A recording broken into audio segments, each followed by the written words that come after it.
Yo yo, hello, hello. I'm back. I'm back. But today we are playing a different game.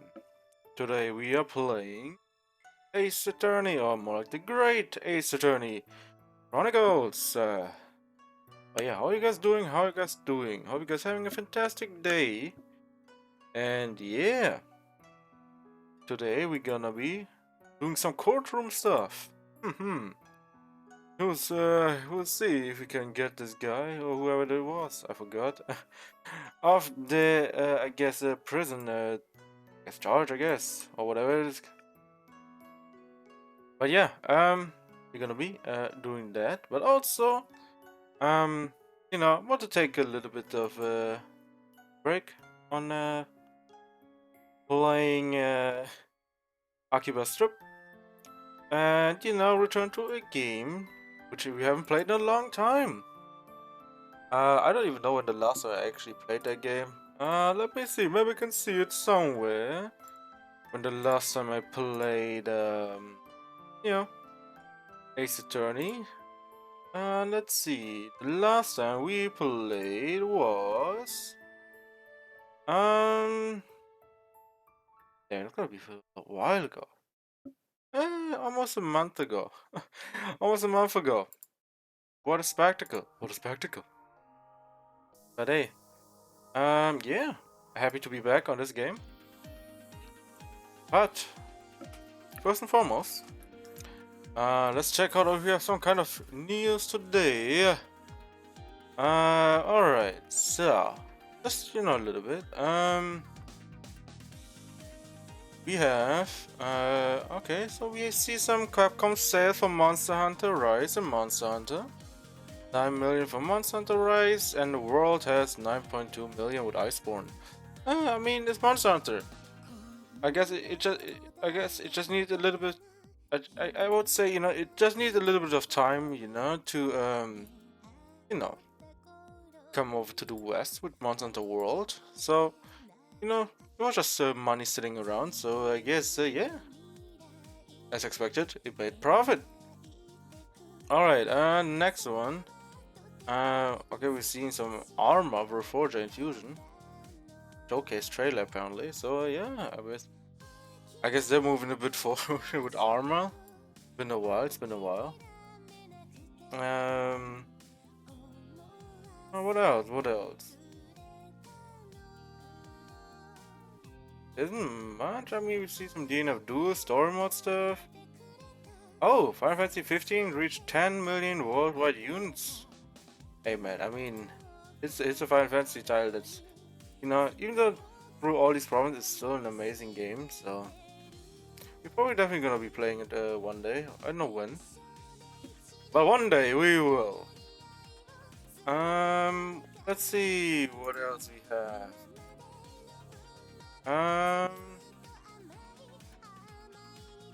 Flight Simulator. I guess Italy Malta World Update. Yeah, I mean, other than that, there isn't much that interests me much. Even that game, I know when the game actually came out. It's been a while, right? Alright, yeah. I guess we're gonna start with that. There isn't much big news. Let's see in the anime side of things. What do we have today? Uh, uh, Mel Malevolent Spirits Monogatari. Huh. Looks cool. Looks cool. I guess not really an announcement, but more like a new visual thing. That they show off. I mean, looks nice. Still have to see how the animation is though. The visual, and then you have the visual side of things, then you have the animated side of things. So it's a banger or it's gonna be trash. So we will see. We will say. What else? What else we got? Ghost in the Shell? Who? What the fuck? Why does the Ghost in the Shell look so different? Huh? So weird. Yeah, I know about that, man. So bad. Initial, but hey, who knows? I think the old one's still holding up pretty well, so there's no need to switch to any of that. But other than that, there isn't a much. There isn't a much. Also, I haven't watched any anime. Well, that kind of sucks, but you know, it is what it is. Alright. I would say we jump in, right? Shall we just do that?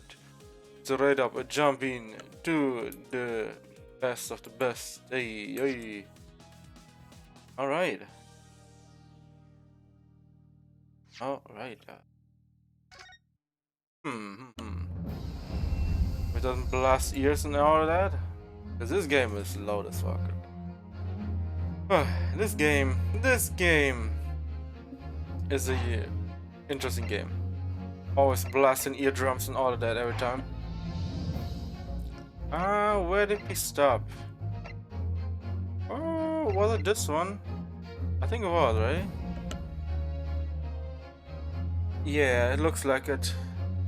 Oh yeah, part 1. Oh. Well, this is gonna be something, huh? This game, because this is one of those games where it straight up nukes my throat, or like my voice getting shot up. You know, like a drive-by and all of that. But yeah, they're gonna be playing it hard though. All right, there we start. Start in the middle of everything. Jesus, I have to get back into it. So, if you're wondering where we are at someone who got stabbed in the back. No, episode 4. Someone got stabbed. I think we have something, right? We have something that tells me what happened. Please? Please? Oh yeah, case file. Here it is. Here it is. You know, we can go back into it, you know. Young woman rendered unconscious following a stab wound in the back. See, someone got stabbed. Olive Green, female, stout, built, early 20s. Okay. Pavement, full location, pavement, Braya Road. East side. Side. Reporting officer, Rolly Beat. Or Beat? Beate? I don't know. Additional notes, green for personal effects, other than unknown. Alright, so right now we are at the fact that, you know, someone got accused. Let's see where the accused guy is. Here. This guy. Natsume. Oh. He's I guess a transfer student or whatever it is, you know? He's here. You know? Seeing his way through. And... oh, as it is as always. He is definitely not the killer. Until we know furthermore. And yeah, she's the dead one. Well, not really dead, but she's still alive. But you know, it's the victim. These two. Yeah, you see, policeman over here, and girl, wife. You know, they're 21 and 23. Isn't it a bit early, you know, to be married at that year? You know. Like, I know a lot of things might happen, even if you never, you know, drift apart. It's still quite early, though. But yeah, other than that, Mr. Moonman over here looks like a head. I mean, his head looks like a moon. You know. Yeah. I guess he's with her in of its own, you know? They might have seen something, but they don't tell the whole story. Alright, so it's gonna be a bit harder to get into it because it's been a while they got into it. Photograph, oh yeah, book burned, try to save a book, I don't know, we have to see. Alright, let's go into it and see if we can do it because it's been a while. But hey, right now, Natsume is the accused. The victim, do all of it. So yeah, and we know he's not it. I mean, come on, man. My man is what's a introverted guy who's only interested in reading books in his dark room. So yeah, here he is. All right, let's get into it. All right. The answer is that the book belongs to the couple who own the house where the defendant has his lodging. Yes, so I think we're talking about the book, you know, the book that she has, more like the girl, the woman who got stabbed in the back, you know, has it in her hands. So here we are. The landlords. Oh, yes, the landlords. And whether this is some extraordinary coincidence or some kind of fated work, I don't know, but of all the people in London, one of the 6 chosen for jury duty in this courtroom today is none other than Miss Garridap herself. Yeah, you see, she right here is a definition of not telling the whole story, but just being extremely biased. So take it, you know, however you want. Yeah, I don't know about her, you know. Like the husband and wife, they don't tell the whole story. Or not, so they're pretty old. Well, they're old, almost 50, acting like they're already 70. So give or take, uh, you know, old people in a way. Oh my goodness, me? No, yes, you. I think you must be mistaken, sir. I'm not Gaidar's wife. I'm his maid. Well, then tell me what this ring you got on your hand. Things would be so much easier if you would just drop the pretense. Alright then, how about a simple question for you? Have you ever seen this book in Mr. Garidab's house? I would never presume to know all of the books he keeps, sir. This is outlandish behavior. This woman is accused of landlady. You say you implicate this hard-working member of the public. You besmirch without a shred of evidence. Okay, I must say almost violence. What the fuck? You see, in these type of games, I usually, play it like, I play around with my voice because I'm just essentially just do voices randomly, and just make it at least not as boring for myself while reading it. And most of the time, it goes around, comes around, meaning having a great time just reading out stuff and saying some dumb shit while doing it. Your actions are unforgivable. Yeah, maybe they are unforgivable, but we're in a courtroom, so everything is forgivable.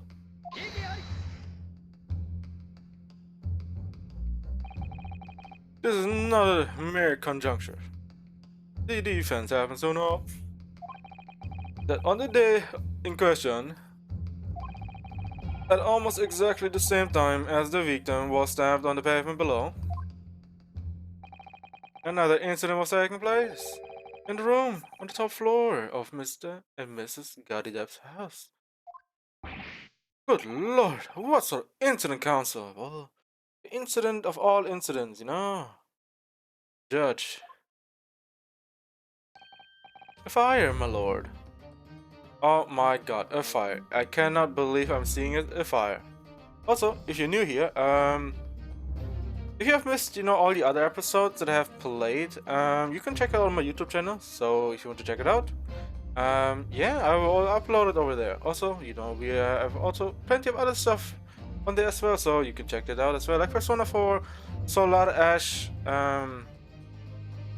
Ori, and many other.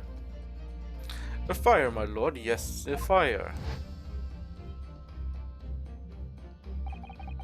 Right to say, it was. Happened in the blink of an eye, Yeah, I don't think a fire happens in the blink of an eye. I think, at that point, you have bigger problems. The whole place, filled with smoke. Don't see a bally thing. Bally thing? Didn't take long for the fire to spread, of course. The bally furniture started going up as well. Worst of it is, I lost my favorite book called The Lion's Pride. Alright, Lion's Pride, oh? Huh, look, it's a book called Lion's Pride.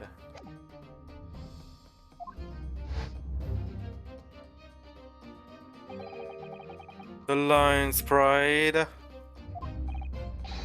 By Jove! The very same title that's the subject of this debate.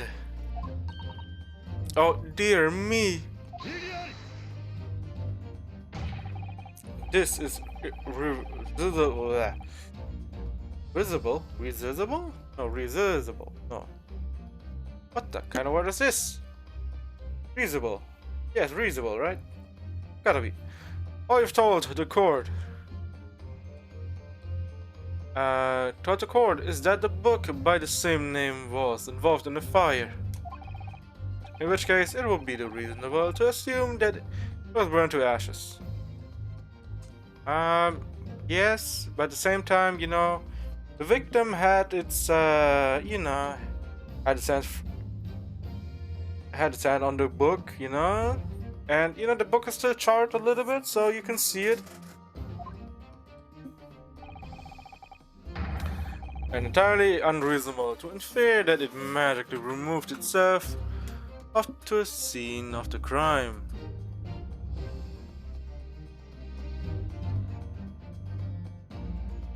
Alright.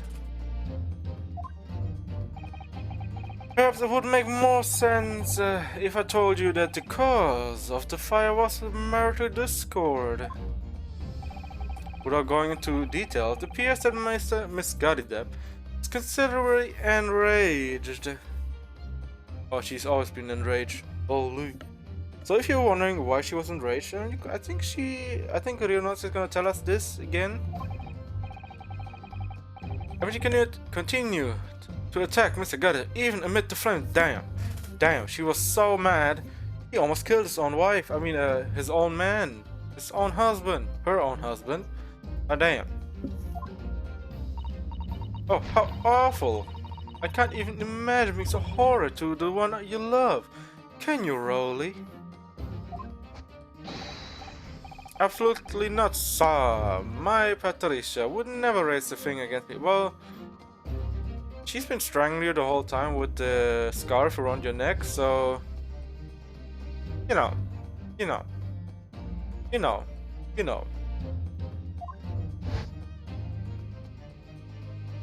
Nice of saying me. Saying, you know... Yeah, what? Saying, you know, multiple times. I know my favorite old novels in that case. But as soon as the fire got hold of them, that was it. Whoosh, up in smoke. Then the wife started hurling things at me. There was I, back up against the window under heavy enemy fire. Incendiary books incoming 10 to the dozen. The man had his back up against the window and he had burning books thrown at him. Oh yeah, indeed he did. Goodness gracious, are you suggesting that the book was thrown through a window and it landed coincidentally at the scene of the crime? Yeah, definitely. No, a thorough investigation of the surrounding area was conducted the very evening of the incident. And there's no report of the Goddidep's window pane being broken. Yeah? No, I don't think so. But I don't think you have to make that happen. You can just open the window. That's quite true. We also saw no signs of broken glass when we visited Goddidep's household. It's not conceivable that the window was open at the time not even remotely. Oh, so you can say with proof. Don't forget the season and chilling weather that accompanies it. Well, you have to think about it this way as well. It's like, if the window's open, cold air comes in, you know, there might be a way, you know, to cool down the fire, but at the same time, you know, it's air. So usually air, you know, makes the fire burn even brighter, so maybe? I don't know. No lander would ever leave a window open in the middle of a winter unless there's a fire. You want to get the smoke out of the house. Ah. Yonosuke, don't you dare to fold right now. Does the defense postulate this scenario in all seriousness, Council? Do you earnestly claim that the book found at the scene was a flaming projectile thrown by Mr. Godidep's wife?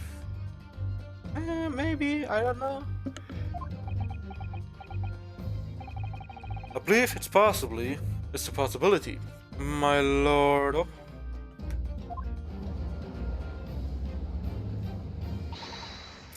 that's quite enough. Oh, who's the one speaking right now? Moon Man. Oh, no, it's her. Okay. Alright. Well, I hope that everyone can see you. Wait, everyone can see you for what you are now. The little foreign tricks. Hey, yo, slow down there, okay? Not to be so hostile with the foreign stuff. Hey. You call yourself a lawyer, but you're just a coward. I mean, coward. Well, lawyers are, doing their thing to the best of their abilities.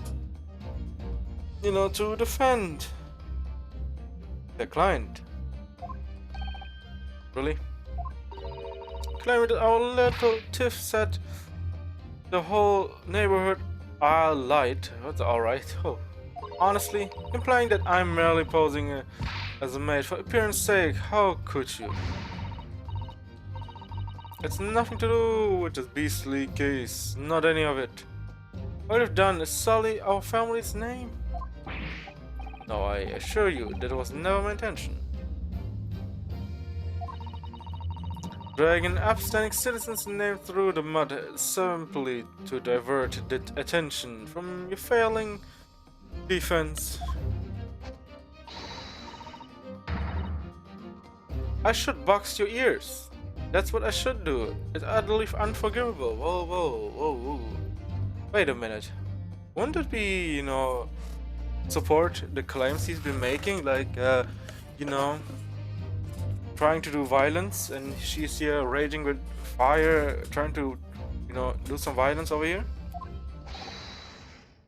Too right. Okay. Here we go again. Oh yeah, if you're wondering who that guy is, it's the guy from the early episode, so want to check it out? Do that. How long have we sat here now, listening to this Nipponese spotting his fancy foreign theories? But think about it. At the end of the day, the only person who could possibly have stabbed the victim is that little hunchback with a mustache. Whoa. Did he run away from the scene too? I do declare you're right. It's true. Yes, what did I tell you? Okay, Popeye, what's up? Makes sense to me. Sorry, what's that? Hey, old man. Well, it would appear that the ladies and gentlemen of the jury are once again in full agreement. What is your proposition, Lord Van Zix? Truth, my lord. I feel these have been unnecessary protracted proceedings. But then one must always exercise patience in order to savor the best vintage. No, wait. The mystery of the fourth book still has been. Oh, Lega B. The book of your prediction or predilection. My learned friend, study them on your own time.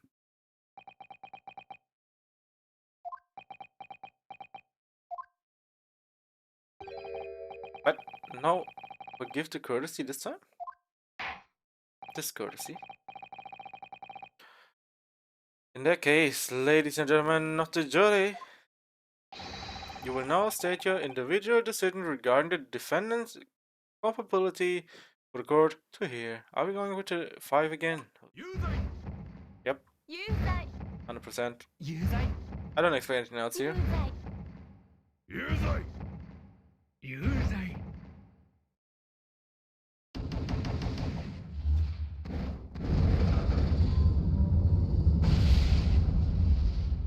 Nothing new here, so... Thank you for the unambiguous response. It's twice now, it's over. Oh yeah, it's twice in a row, Jesus. Not really a robot, you know. It's another don't give up. Oh, Susato-san. Have you forgotten? The battle isn't over yet. You're not suggesting... Of course, the defense has the right to another summation examination at this point. You could still convince the jurors to change their minds. You have one more chance. My lord, the defense has to exercise its right to the summation examination. You believe you still have tricks up your sleeve? Well, watch him take a sip and throw that out again. I know he used plenty of bottles and glasses, picks them out, drinks a little bit, throws them out. Hey, bro. The manufacturer's gotta be mad at him. I don't intend to trick anybody. I intend to uncover the truth. There's no time to be downcast. As long as there's a chance, I have to stay strong and determined.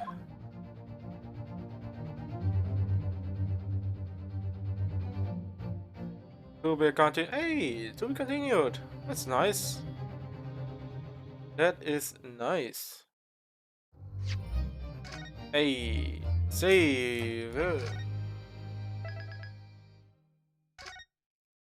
Also, a lot of things shows that Lord Von Six always shows up when when the trial is always in his favor. So essentially, if it's a big murder happening and he's the one in charge, he usually wins, right? But in episode 3, who knows, right? But right now he's here again doing the thing, and we'll see. Because there are a lot of things where it's like murder happening, right? Don't know if it's right or not, but usually it's right decision in a way. But every once in a while you have those unexplainable situations, which all shows. Yeah, this guy murdered him, but the other person did not. But what if it's the third person, the third party, doing the killing and pushes onto someone else? Oh, I didn't read that. Let's go back. Let's go back. I've considered the defense counter request for a further summation examination of the jury, and I've determined that the court must uphold the defense's judicial right to this procedure. No, counsel. You will now proceed with your second summation examination. Whoa, we collecting those, eh? Are the juries ready, Mr. Foreman? Yes. Oh god. We are, my lord. Very good, very good. In that case, I must ask each of you now. Say clearly and concisely for the court the grounds on which you find the defendant guilty of this crime.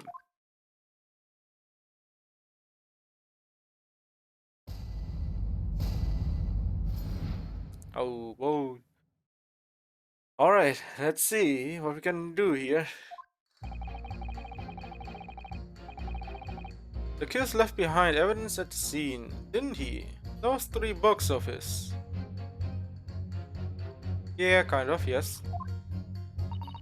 If there was some novel, alternative explanation about how the victim was stabbed, I might reconsider. Oh. Okay. Even if the woman was throwing books, it can't be related to this crime if the window was closed, can it? Dear me, it was only a little book. Hardly life-threatening even with a direct hit. Oh? Wait, what? Hey yo, what? What's she saying? Look, I just want to get this over with. If I don't bring home some pay tonight, I'm entirely in a bit of trouble. Come to think of it, we had a fire at home a while ago. It gave me the sneeze. Yes, considerably more tangible arguments from all members of the jury. This time around, it seems. With one notable exception, of course. My learned student friend, I was unable to find fault in the previous witness testimony. The court must accept the fact that it was indeed the accused seen fleeing from the scene. Moreover, there he goes. No one else was even at the scene to commit the crime. Well, if the eyewitnesses are correct, it would seem as if the conclusion is somewhat set in stone. I've had to see how it can be argued any other way. That means I'm afraid that during this summation examination, it's essentially that you establish some other tangible explanation for the facts. But how? What would I even constitute a tangible explanation here? Isn't it obvious? Who stabbed the woman and how? Those two details are all you need. All you need provide. Simply give us a name and the method by which the attack was conducted. And there I was thinking this might be hard.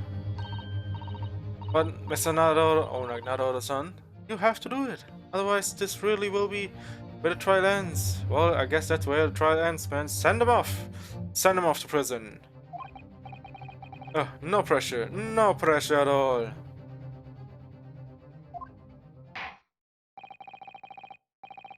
It's quite enough preamble? Preamble?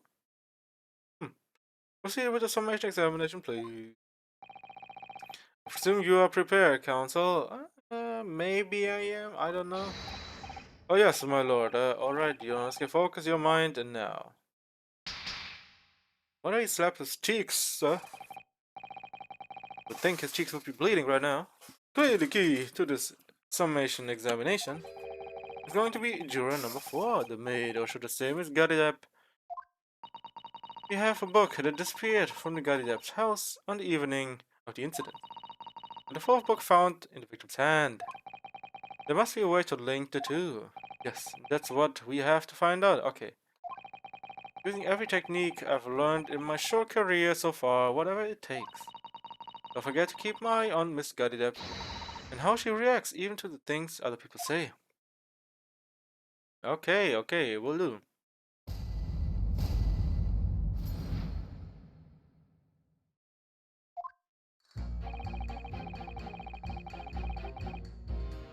The accused left behind evidence at the scene, didn't he? Those 3 books of his.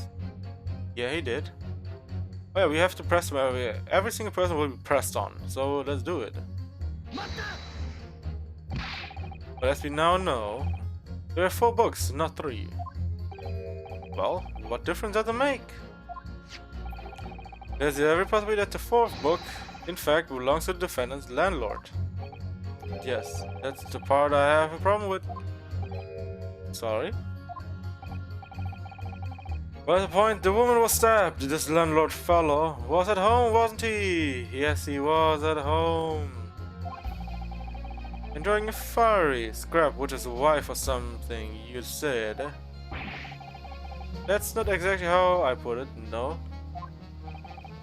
Well, anyway, the point is the fellow and his wife were somewhere else when it happened.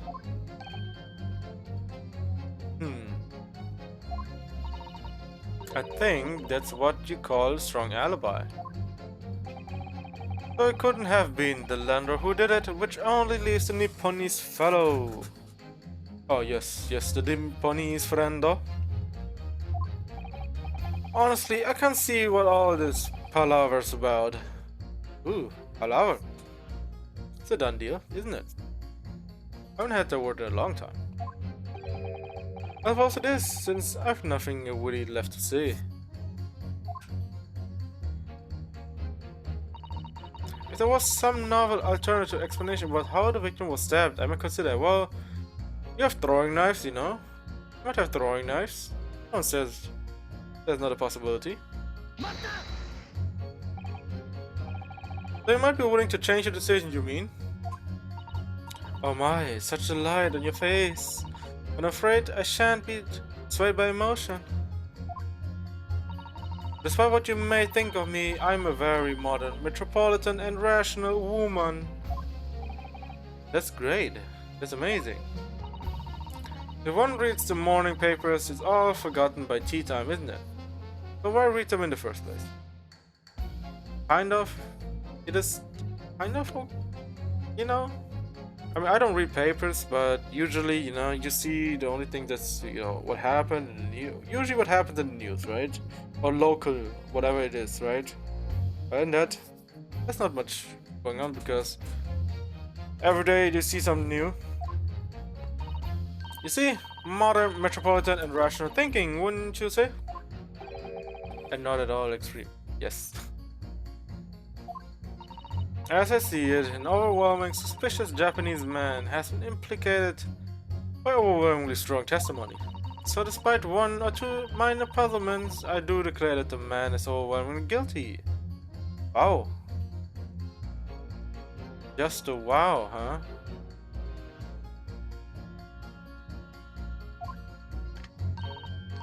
Modern metropolitan and law and rational logic, wouldn't you say? Overwhelmingly. But us, modern girls, are always delighted to embrace new fads. You know? So I'd only be happy. Consider an exciting new theory if you could come up with one. I'd to do that too, if only I could. Let's do our very best not to disappoint the modern and metropolitan young lady. Right. I'm glad you admitted rational here. Rational there. Even if the woman was throwing books, it can't be related to this crime if the window was closed, can it? Unless the window was open. Yep, as this says right now, if the window were open. What about it? I mean, there's just no way it could have been. But there's also no way, you know, there's also a way it could have happened as well. How can you be so sure? The prosecutor fellow over there said it earlier, didn't he? Winters in London are no joke. You don't want to invite that sort of cold indoors. So no, the window wasn't open. Us Londoners like sitting by fire and staying warm. So what you're saying is, if the fire breaks out inside your house, you don't want to open the door, I mean the windows, to get the smoke out of it. Unless, yeah. But you could categorically state that the window wasn't open, could you? It just wasn't. They wouldn't have opened it. Then what's the point in even having windows, huh? Katsu, you will kindly refrain from this childish bickering. Holy, my man, bringing out them. Well, you can have windows to look out. Oh, sorry. Some might need to show there's an undeniable possibility that the window was open. Because this young man isn't going to budge otherwise. Dear me. Only little book, hardly life-threatening even with the diary taped. But the little book was on fire at the time, wasn't it? With flames of love, I'll have you know. There really is no such thing as loving incendiary bomb. Well, he brought it upon himself. It's playing with fire to betray a fiery love. I mean, one would say don't fight fire with fire. Don't be fighting fire with water or fire extinguishers or whatever. Isn't it? Well, don't you agree? Well, any kind of betrayal is certainly a bad thing, yes. But I think the argument have arisen out of your misunderstanding, Miss Gaddydap. You mind that. The point is, we were just having a jovial little dispute, nothing more. Oh really? Just a little dispute, huh? I won't have any more of these suggestions that it was anything whatsoever to do with this crime. Right, well, we'll see about that. What about juror number 5? Don't seem to be turning a hair at Madagab's relentless onslaught. Mom is built different, okay? As though he's used to it. What a gentle soul he is. I don't know about that. You know, even if he's a gentle soul, one would not enjoy kept on getting slapped on one side of the arm. Look, I just want to get Zoe, okay? Yeah, just do that, okay? You what? What? You just want to get Zoe with her. How can you sit there and say something like that? The man's future is at stake here. Tell him and me. Tell him and me both then. Like I said before. What? I told you already, I'm a day laborer, aren't I? And if I don't bring home some readies with me tonight, you'll find me floating face down in the Thames tomorrow morning. What? You heard me. My message isn't the one to mess about, you know, she can be fierce, believe you me? Okay. Another shining example of marital bliss then, yes. Sounds about right. A situation like this cropped up the other day. It was, well, you know. It's funny, but I can't quite remember. Sorry? It was too frightening, that thing. I have to block that out. Okay. Helpful. I wonder if Miss Beate will ever be dragged into the Thames by a scarf. Well, that girl is quite something. That's all I have to say. Don't even go there, Miss Susato. Or Susato-san. There must be some way to jog his memory about these. Come to think of it. The fire at home a while ago it gave me the sneezes. Does it have anything to do with your decision about the defendant's culpability in this case? Sorry? What's that? You have to speak up, lad. Would you tell us more about that fire? It was last winter. My grandchildren baked me a lovely cake on my birthday. It had 75 candles on top. It did. What a sight to behold. What a sight to behold it was. We put candles on the cake. What was it, some kind of devil worship? Yes. You see, for every single candle on the cake, you get one, you know, get one step closer to the devil, I guess. Of course not, it was an angel cake. To celebrate my birthday, obviously, yeah. I mean, it's literally every single candle, no, on the cake shows that, you know, one step closer to heaven, you know, closer to the angels. It seems that a common custom here in Great Britain, not on the sun. Anyway, I mustered all my puff to blow them out. Only I must have blown wrong somehow. The flames didn't go out, but the candles went flying all over the room. Wow, what kind of tornado did you start there? The furniture caught and everything went up. The whole place filled with smoke. Yeah, definitely sounds like devil worship to me. And by the sneeze, I presume you mean a cold. But how did you catch a cold from a fire? What a fiasco it was. The grandchildren, bless them, threw water over me as they tried to put out the flames. Huh? Was he on fire as well? Then because the whole room had filled up with smoke, of course, you had to open all the windows were cleared. The windows. The whiting winter air rushed over me like the devil dancing on my grave, it did. I caught a terrible cold from it. It put me in the hospital for a while. I won't forget the birthday in a hurry. I knew it. It was devil worship all along. You know, Sky, you see, sometimes not everything, is towards the devil. But something about this old man story is playing on my mind for some reason. You need to demonstrate who, apart from Mr. Natsume, or Natsume's son, could have attacked a young woman on the street. And so that's how he or she could have done it. Yes, but once again, the jurors' statements are full of prejudice. Lawyers seem convinced they are right, even in the face of logical arguments to the contrary. I think you're going to need to pit them against each other to force them to accept an alternative explanation.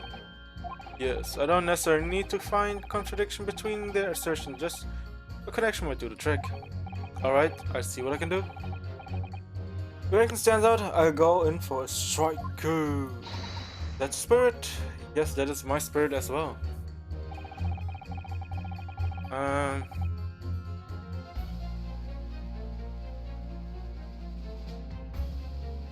You know what? Give me 1 second. I'll be right back. Gotta get something to drink. With my throat getting a beating already. Jesus. I'll be right back.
Alright, I have returned. Alright, so let's see.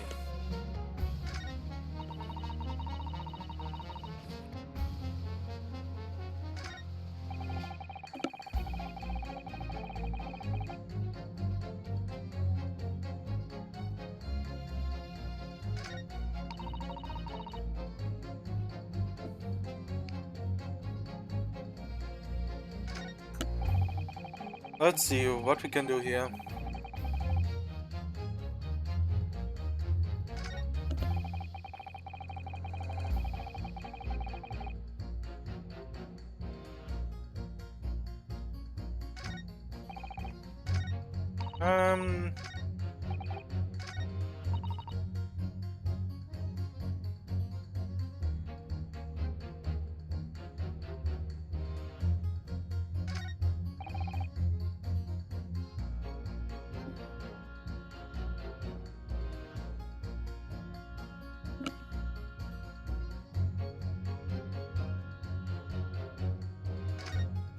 So I want to see right now what might be the best choice here.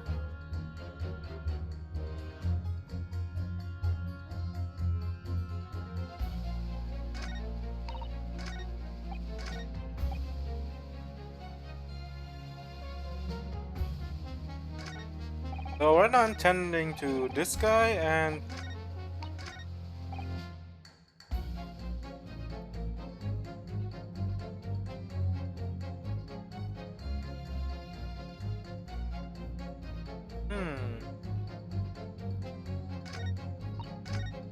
let me see something real quick.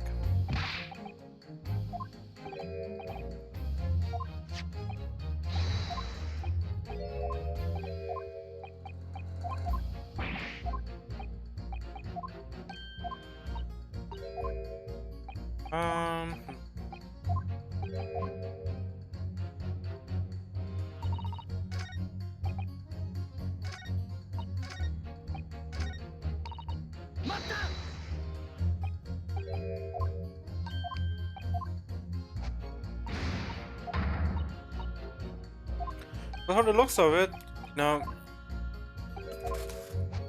want to see if she's still in the same motion as she is right now.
Huh.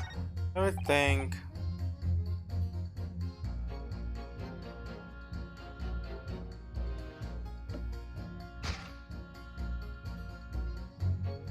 Let's try him.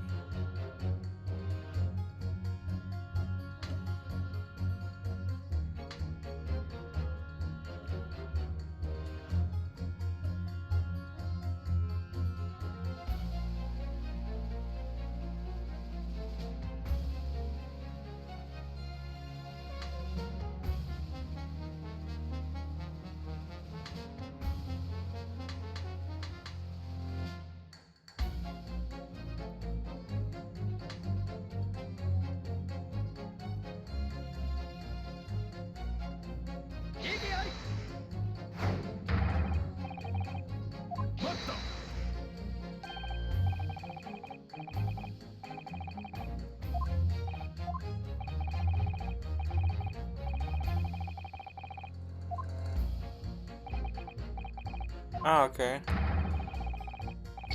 Look at those shit. Hmm.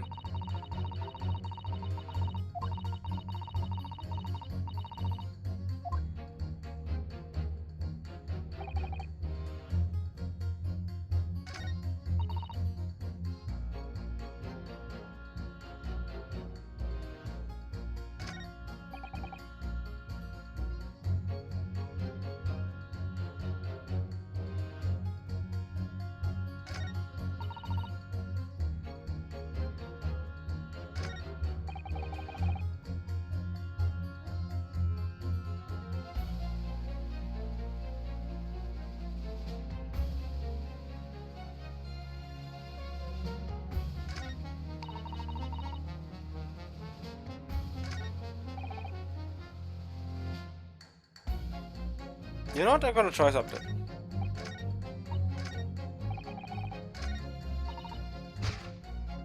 Her and him. In a way, because they were also talking about, darker things, maybe. Ah.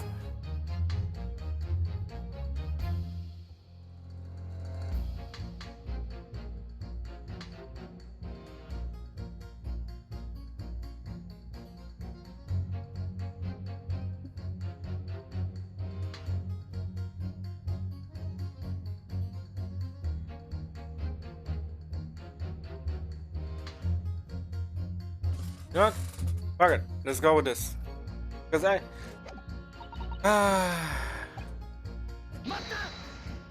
me go through this again. Slowly.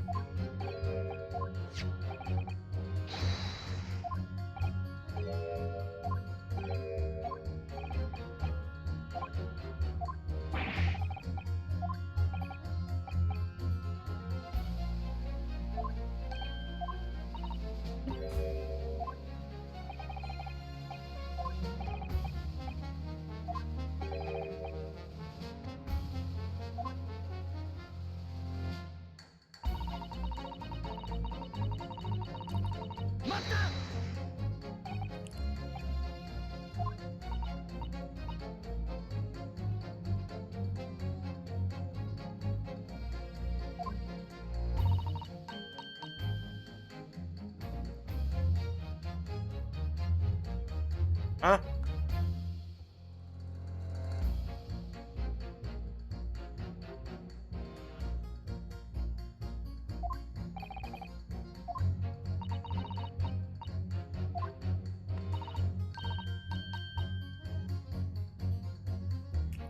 Was it blinking only because of the 3 words? Hopefully it is.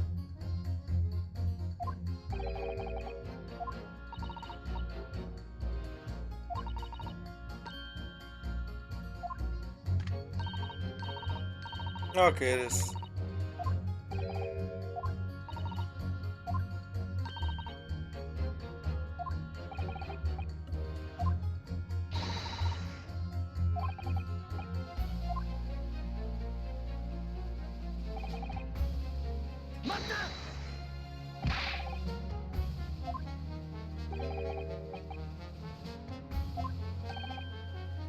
Oh wait, I think. Okay, I got it. All right.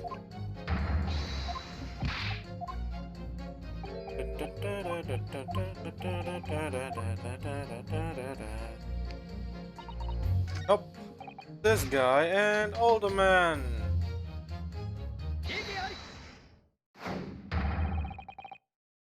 These two jurors, they will clearly contradict one another. They do how exactly, counsel? Only trying to contradict before I was more like, let's see, what works together well, instead of in a different way. Don't point at me again. I told you, it was me. It wasn't me. What did you just say? Speak up, lad. Speak up. Juror number 3. Do you see? Oh, me? See what? Do you juror number 6 account of his birthday celebration last year? It seems despite being a Londoner, he once opened his window in the middle of the winter. Well, yes, of course, because it was an emergency. Yeah, I mean, what? I mean, we have an emergency right here as well. What are you talking about, mate? I mean, obviously, if the room was filled with smoke from a fire, then you'd be mad not to open it. I mean, saying, man, that's what I've been saying. Oh, exactly, my man. Finally, the light bulb went up. On the day in question, at the time of the incident, there was a fire in the Gadidab household. Mr. Gadidab had the following to say about it. The whole place filled with smoke. Oh, and she's juicing up. She's juicing it. Alright, let's pursue her. Juror number 4, do you have something to say about that? Damn, she drinking quick. Mr. Gadab. Dear me. Yes, you. You better talk, woman. What is the meaning of this? How dare you imply that I'm hiding who really I am? Who really I am? Oh? You're trying to juice yourself up here and try to, divert your attention. I guess, divert the attention from you away to another person. Alright. It's imperative that you confirm something for the court. Now please, it's time to drop the pretense now. What is it? What is it? When before your story, in your house that day, did you or your husband open the window? What, I beg your pardon? What are you insinuating? The room would have been thick with smoke after the carpet. When bookcase caught fire as they did. In a situation like that, it's inconceivable that you wouldn't have opened the window. Oh, she's not saying anything. Oh, shoot. What if we did? I mean, we have something else on our hand right now. Oh, alright then. Yes, you're right. My husband was frantically trying to open the window, which I can't. Can't have been easy since I continued to give him a justly deserved book battering. Even though your house was on fire? Shameless. Shameless. Oh, you never stop throwing until the anger subsides. It wouldn't terribly bad for the nurse to do otherwise. Yeah, what if your husband, not fell over because of you, and everyone went up to flame together and you would be staying alive? That's worst case scenario. Of course I should have realized. That's a significant step forward, Mr. Naruto, or Naruto-san. You've managed to establish that the window was open. Simply, must have that added to Mr. Gade's former statement. Hey, hey. You mentioned, yes, the window was open at the time. I clean forgotten. But it's true. Come on, you didn't forget it.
Only what?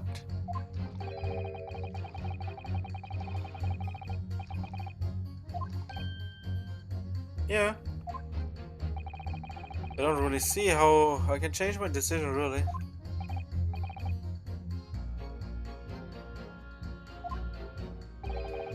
That wasn't enough?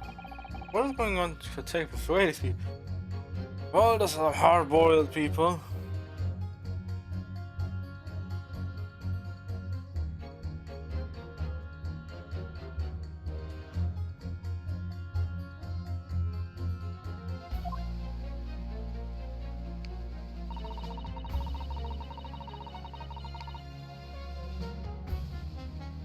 Hmm.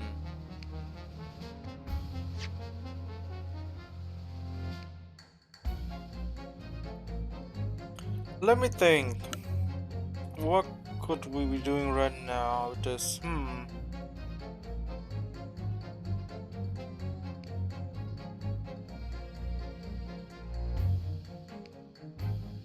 Let's see. Let's see what we have. Hmm.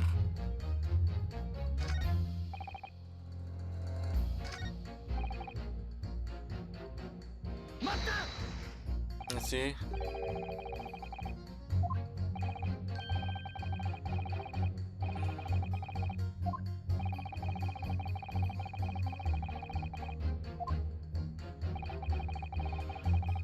Hmm.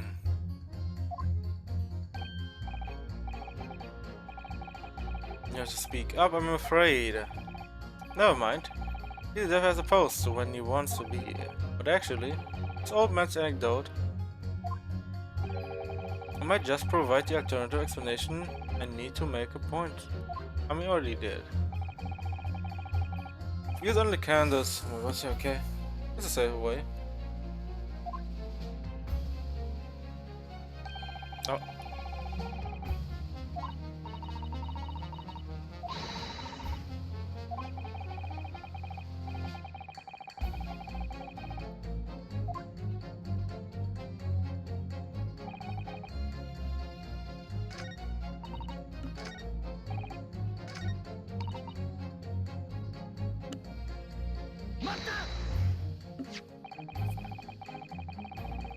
The fourth book found at the scene of the crime shows very obvious signs of fire damage. The title of the book is The Lion's Pride. Same title, in fact, as the book that my guide told us he had been reading. Well, I really couldn't say. On the day in question, did you or did you not throw at your husband? The copy of Last Pride that he had been reading. I did. It was the first thing I could lay my hands on, so I hurled it straight at him. Wow, unbelievable, unbelievable. When I come to mention it, he was really enjoying reading it, you're right. Oi oi. What the fuck? You doing these things? Jesus, Jesus. Poor husband. Why did you not reveal this information to the courtroom before the outset? More like from the outset.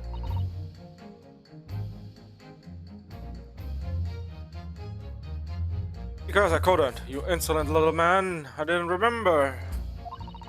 At times like that, you pick up and throw whatever you can lay your hands on. As well as you know. I really don't. I barely noticed it was throwing a book, much less the title of it. Hey yo, what's up, man? Hey yo, you flexing or what?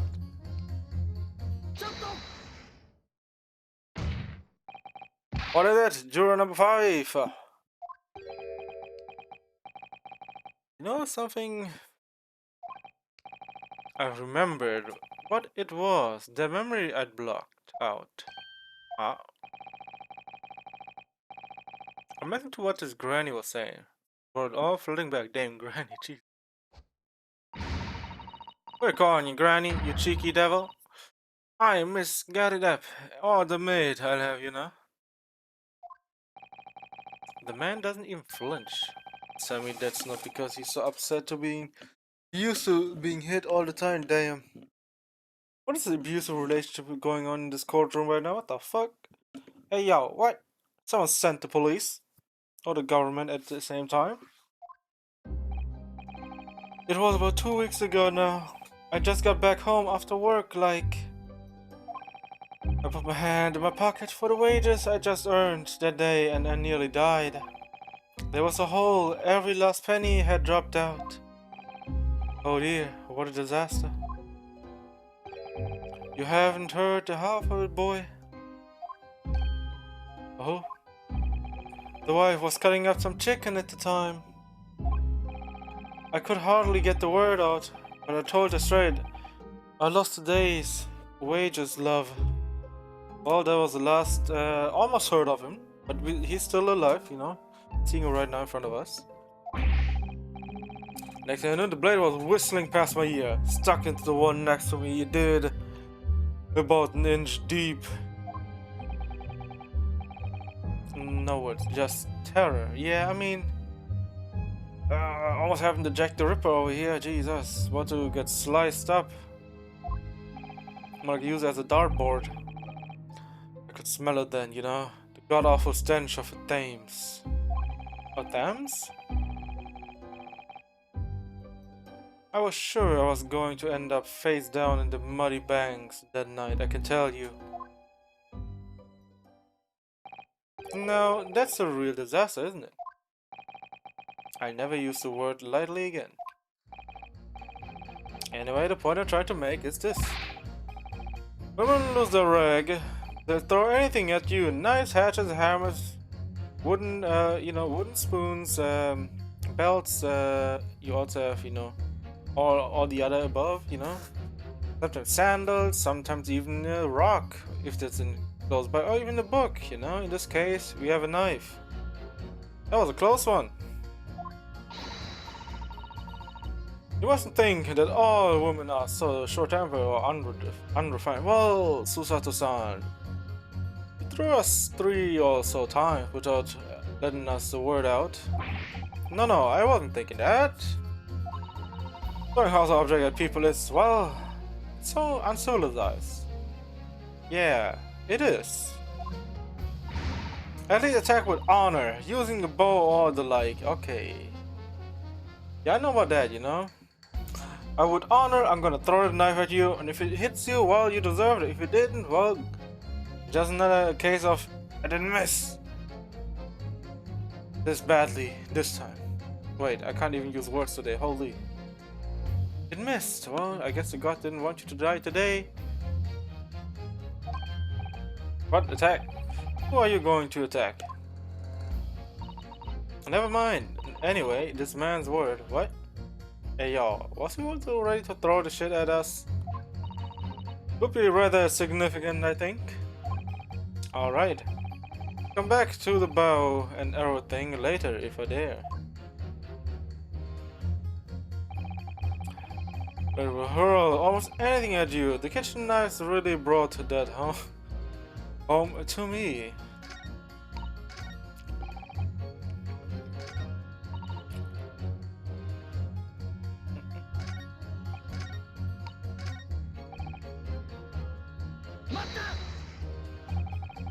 You already threw the kitchen knife at you? That's right, she was chopping meat with it. I had to tie the edge on it, I believe. Okay, one thing you have to consider here. We're in a courtroom, you know, with government officials, a judge, and all the above. Plus, you know, witnesses and all of that. Is it a great idea to say all those things, you know, about your wife throwing kitchen knives at you? Meanwhile, have some beatings inside the house, then so the flames go up, and you know, just start beating the people up. So it's all memories, isn't it? Is that what that smile she threw me when we were courting? Oh, whoa, ho, ho, ho, ho! Hell yeah, brother! The courting. And since then, the list of things she's thrown at me has grown along with her later. Yo! Dark to start. Welcome to the stream. Oh yeah, it is kind of you know, it's kind of funny, but at the same time, it is a different, you know, feel to the usual games, right? Kind of unique visual novel, right? Because in a way, you know, the animation are so crisp, but at the same time so goofy and cartoony in a way that, you know, it makes it so over the top amazing. Plus, you know, the ridiculousness of it as well. There was a cup, then a glass, then a pot, a kettle, a chair, a wardrobe, a cooker, a bathtub. Holy Jesus. So what he's saying is, he had some mad, you know, he was down, you know, he was laying down the pipe, and during that, you know, the wife decided to bring out her, you know, her madness side out, and yeah, since then, you know, things started to start flying. I mean, more than one way. As you can see, you know, there's the missing kitchen sink, the doors, and, you know, maybe even the windows.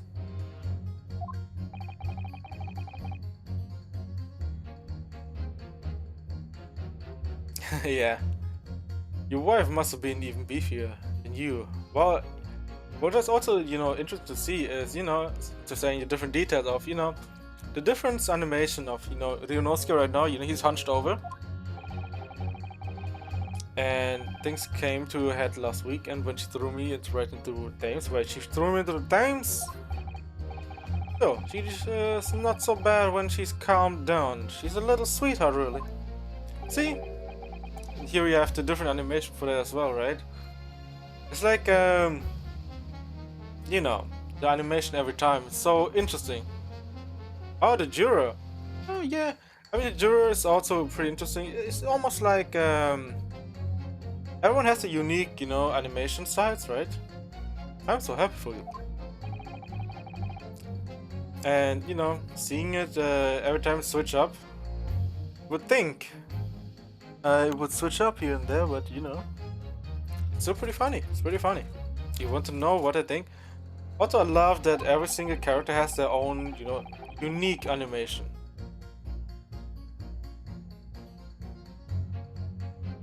Oh yeah, yeah, it is like how should I put it? It's not really your usual anime style, right? It's like it has some. I would feel it has some cartoon mixed in, right? It has that the cartooniness of it in it as well, and also the over the top lips.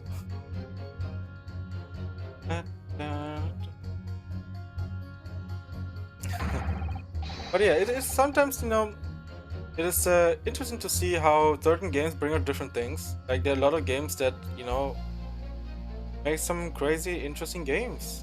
Like Nier Automata had two different types, right, of game styles. Some are 3D, some are 2D styles, some are also pretty, top down, all of that. But it's more like one of the more unique ways of portraying a light novel, well, visual novel.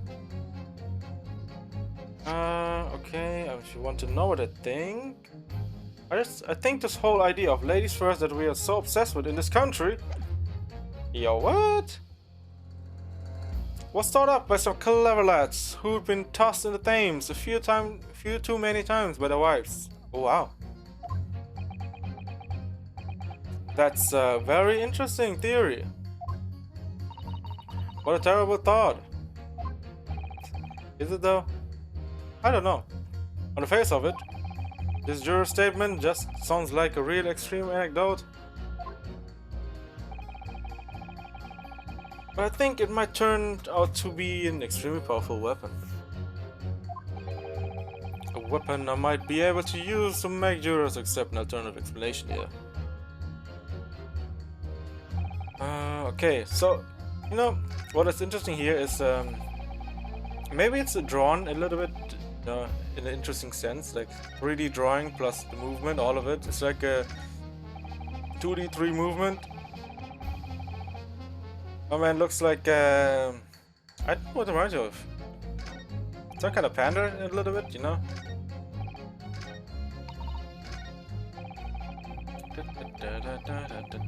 Also, I don't know why, but for some reason it reminds me a little bit of Pokemon as well. Because the newest Pokemon had also some kind of, interesting, unique design or like art styles, right? Only a little bit, not a lot, but it's like not really a whole lot of it. Oh yeah. Wait, I think, can I do this?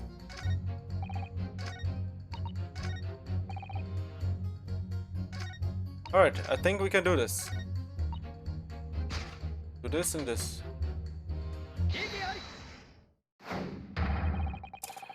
Those two statements clearly have a deeply significant connection. Good grief. Wait, the judge over here is, to me it's really interesting that he always, when he sounds, when he's, yeah, grasping, more like having a gasp, his hair literally slips off his head and positions itself against it. Oh, okay, it sounds about great. Oh, well, nice. But damn, how can this hair literally stay on your head multiple times? It's like a comedy session here. Good grief, you mean they don't contradict each other? Explain, counsel, at once. Juror number 2, do you think perhaps?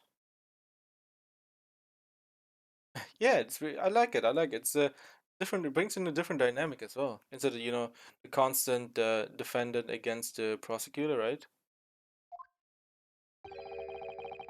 That this could be one such novel alternative. The other game that I want to play is of course going to take a while before we jump into it. There will be Danganronpa. I know Danganronpa 1, 2, 3.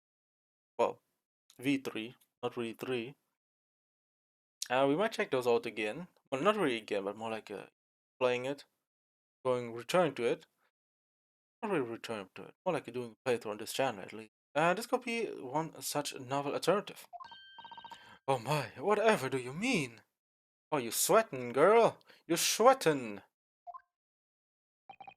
An alternative explanation as to how the victim was stabbed in the back. Oh, what are you talking about? demonstrated that the fourth book, The Lion's Pride, that was found at the scene of the crime. Or in Mr. Garadab's room on the top floor of his house. Oh, you haven't... Have you played it yet, or you have played it? I think you mean you haven't played it yet, right? I can say... give it a shot. It's the games are really amazing. I mean, the stories are good. Of course, each story gets better in a way. But you know, there's also Ultra Desperate Girls, so if you check it out, it's also a game that is also part of the universe of Danganronpa. Then also there's the anime. First season is alright, I guess, but you're better off playing the game for more information, all of that. And yeah. So yeah, if you finish, you know, with usually how the game goes is usually if you finish with Danganronpa 2, you should watch the anime and then play V3. That's how it actually is about. Originating Garadab's room on the top of this floor. This house. Oh, whoa, I can't even read. Let me check what they're talking about. We demonstrated the fourth book, The Lion's Pride, that was found on the scene of the crime. Originated in Mr. Garadab's room on the top floor of his house. Therefore, it's equally possible that the other object besides the book could have found its way from the Garadab household to the street below.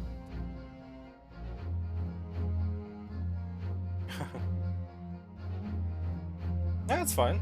Fine. But, you know, I definitely want to do a playthrough of it, but I don't know when I have the time to do it because I have so many other games that I want to play. But give it a shot, you know. Danganronpa is an interesting series with, you know, cool characters and the world is really amazing. The characters are unique and, you know, it has some craziness to it, which is, you know, always a plus to me. And yeah. There's definitely a lot, I won't say large fan base for Danganronpa, but most of the time you have some dedicated people to it that go out of the way to do a lot of things, right? So yeah, give it a shot. It's a good playthrough through all those games, and you know, though it's not too bad. I can tell you, Danganronpa 2 is the best game out of all of them, in my opinion. But give it every single game a shot and decide for yourself if you know, enjoy one game better than the other. Could have found its way from the Garadab household to the street below. What's that now? After all, Miss Garadab could have thrown any number of different objects at her husband. Isn't that right, juror number 4? What are you insinuating now? You little beanpole. Whoa, hey, yo, please don't insult me. I'm just here to, you know, provide statements, you know, trying to find connection. I'm not throwing insult at you guys, nor do I. I'm beginning to think that ever since the true origins of this book came to light,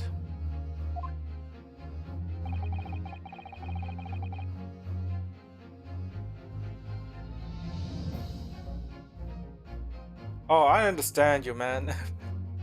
Like, I'm the same. It's like, I love playing games, but I'm like, I don't want to play games right now.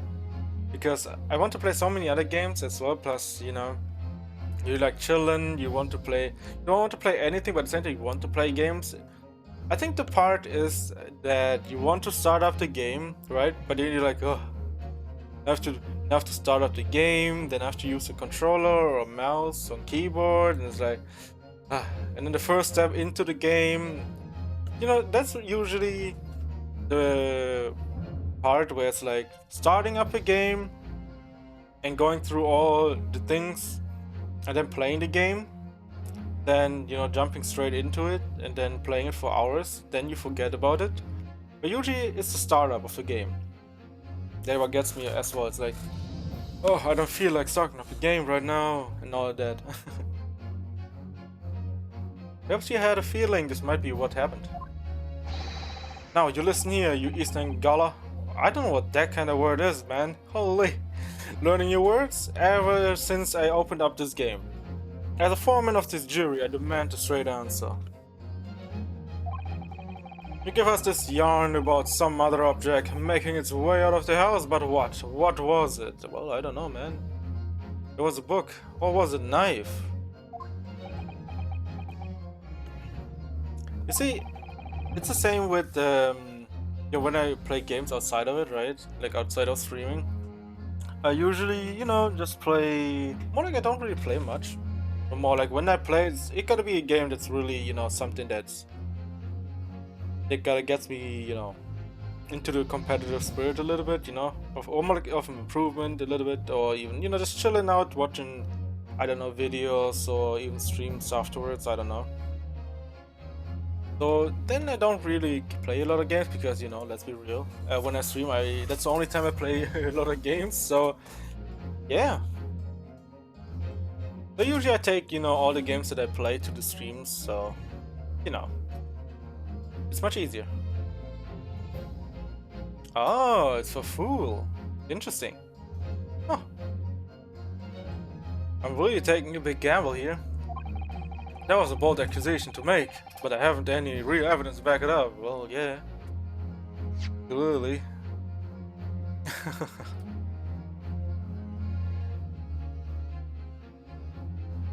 It's interesting, I think it's gotta be a lot of British old words, right? Because there are a lot of words I've seen, but never heard of it, right? But I can't even remember which words there were because I don't really remember a lot of the words because they're like, out of the box for me. So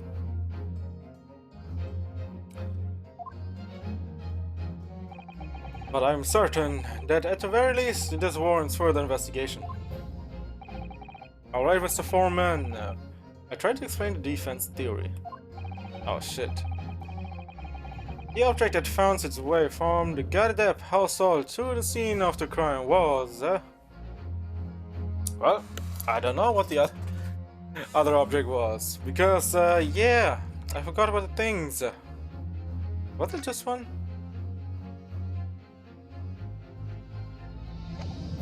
Man, it's been a while. It's been a while. I don't think it was a knife, right? Is there anything here? Show me the knife. Nothing on this one.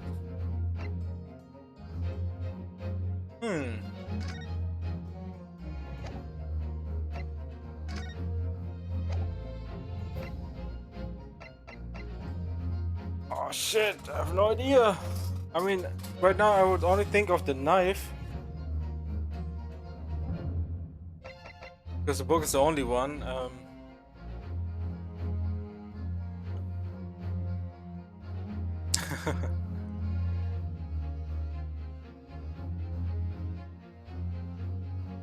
Well, sometimes, these games are like, it's like, in a way that, yes, it will bring you to the end, right? You gotta have to, have to feel of success, right? Then straight up, nope, getting denied, getting this and that. But most of the time, you have to make the games like, yes, I mean, let's be real here. I don't think we are able to lose in this game, right? Because we are a defense lawyer who is essentially, representing our deceased old friend as a lawyer. It would be kind of weird if he would be losing, right? So in this case, it makes sense to him to learn and win most of the things, right? It would be kind of weird. It's I failed you, my old friend. I couldn't back up, or more like I couldn't uphold your dreams in the court of law.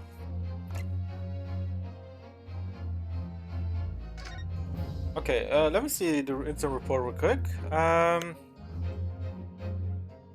one in the back, recorded the contest, name was Gleaned, okay. Seeing a stab wound from a large knife, not some injury observed, the son was running away. Um, was it this one?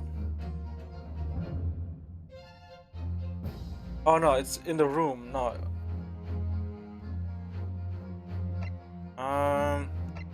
What was it again? Was it the knife? I think it was a knife. I could be wrong though. You know what? I'm gonna do it. Fuck it.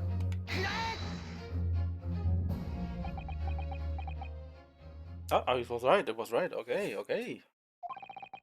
Drawer number 4, Miss Gary Depp. Is it Gary Depp or is it Gary Depp? Usually, you know, the A's are usually, you know, A's, right? Not R's. Well, R's is more like RHH, you know? How is it, you know, in my case, or is it Gary, like Gary GERRW? Since, you know, it's like probably a English name. What now? I must apologize in advance for this. But I need you to confirm something else for the court. This knife. Have you ever seen this knife? This knife? Ah, good lord, counsel, what on earth are you doing? Yeah, what are you doing, Ryunosuke? Yeah, what are you doing? From the looks of it, are you trying to pin the crime on this maid? As a weapon that was lodged into the victim's back. You see, if the book was already coming that far, you know, maybe the knife as well?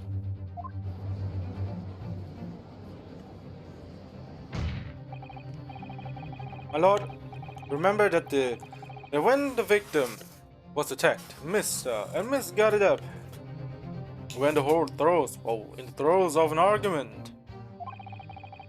Miss Gardev was hurling anything she could at her husband who had been backed up against the window. Oh shit.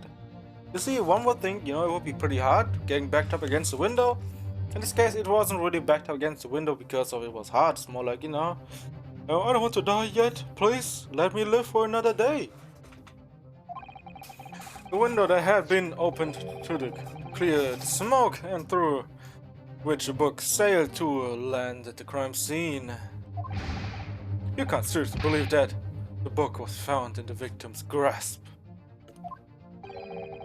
Are you saying that it flew out the window across the street to land near it? No. I think what he's going with right now is essentially what he's thinking. Since the window needed to be opened up, because smoke, all of that, right? That she threw the book, out the window, and the book flew so far into the direction of to stab the victim that it fell, you know, in front of the victim, and the victim picked up the book, and then at that moment, probably the knife, got thrown into her back. It is a possibility. Huh? If my missus hasn't got a name like that, I mean, maybe she has a CSGO aim, you know? That's a CS aim, baby! Yes, I admit there are many details we don't yet understand. That's the point, and that's precisely why. We must not allow this strike to end, not right now. Oh my. Oh my. Oh. Miss Gardedap, your answers, please. Your answer, please. Have you seen this knife before or not? Oh,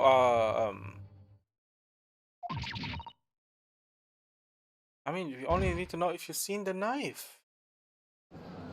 I mean, it's not like we're accusing you of throwing the knife, you know? Just if you have seen it. That's all we need to know here. I wish you change my decision. Okay, lady. But you turned to the white side, damn. From black to white. Ooh. I'm a woman of my word after all. Thank you, madam. Yes, I agree. I certainly didn't see this coming, but... Hey, yo, he chained in as well? I just don't think it would be right for this trial to come to an end now with so many unanswered questions. How would you guys please stop, voting before the trial is over, please? Like, you don't need to sort your votes willy-nilly. That's pretty unprofessionals. Of course, they're not professionals, but we're in a court, so it's kind of weird, throwing out guilties and not guilties. I have to agree. Not that I think the granny did it. Mind. Yeah, you know what? I'm quite happy. I'm not quite happy about this. At the moment either. All together now, ladies and gents.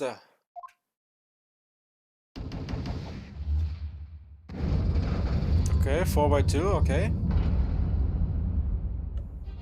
Hmm. We did it! Yeah, but you still have two more people that we have to convince.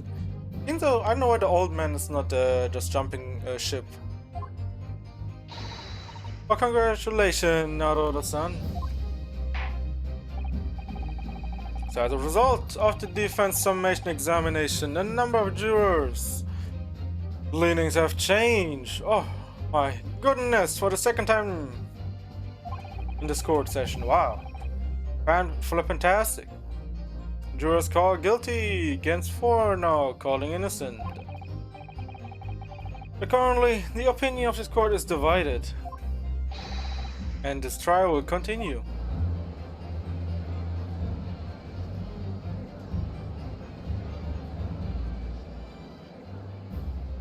Wow, that's happening, eh? It is happening. It is happening. Now then, Lord Van Zieks, how does the prosecution wish to proceed? Well, we proceed with caution. Or just balls. Oh, he has a new glass. Okay. I don't know how many glasses he had already. I mean, he broke plenty. I mean, maybe he has a subscription to getting new glasses every single day. A glass of wine. His precious chalice. Well, I won't call it precious. The amount of glasses he has destroyed. Yeah, I don't know about that. Like corked wine, the first few sips are bitter enough. He just took a sip and threw it away. What? What follows is so repugnant. It's good for nothing save the gutter. If I may, Lord Van Zieks, he's gonna murder you next, okay? The defense has just put forward a credible alternative explanation for what happened. Credible? Is that your considered opinion, Mr. Foreman? The defense's argument is a joke, to which I barely know how to respond. Please let me start by insisting that you must all familiarize yourself better with the relative positions of those places being discussed. What do you mean by that? What is the angle this time? It should already be more apparent that between the crime scene and the Gardev household runs a rather wide street, Briar Road. I mean, the strength of this woman is out of this world, so it is possible. Which means that the distance from the Gardev's house to the scene is some, yes, 15 yards. How much is 15 yards? I mean, to me, it sounds like a pretty simple throw to be able to do. Of course, the precision is not there completely, but you have to get the right angle or make the line of sight to make it happen. Of course, your aim at that point needs to be good, right? Let me see. 15 yards, that's around 14 meters. That's not a lot. 14 meters is not a lot. Well, in the throwing meters, it's not a lot. Oh, that's a little further than I imagined. And as the ladies and gentlemen of the jury rightly noted as having portentous significance, the fourth book was found in the victim's clutches. In other words, the smoldering book wantonly hurled by the lady of the house traveled some 15 yards. I mean, 15 yards, if you just don't aim and just throw shit, you will 100% go further than 15 yards, so like 3 or 40 meters. To land on the upper side of the road, neatly between the collapsed victim's fingers and thumb. That your final conclusion, my learned and deluded friend? And did the jackknife you follow in the identical trajectory to plunge into the middle of a victim's back? This fantasy is somewhat stretching the notion of having a bad day for the victim, I think. Well, you see, sometimes you have those days where your luck is so bad that anything that could go wrong will go wrong. Yeah, I almost have, it happened way too much to me. I don't know, my luck is always pretty bad. Even those pathetic, serialized detective stories have more believable posts. Whoa, whoa. Don't call out my boys out like this. That's wrong.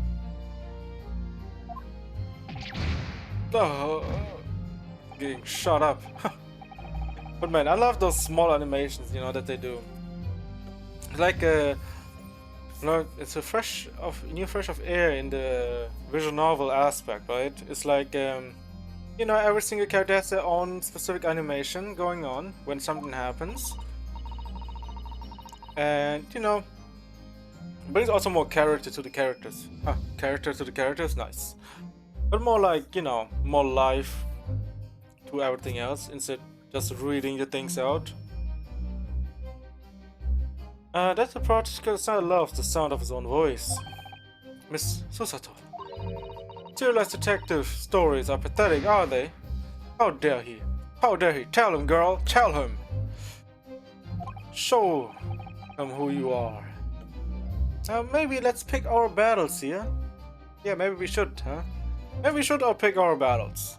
But I mean, the battle we're picking right now, I think we're gonna win.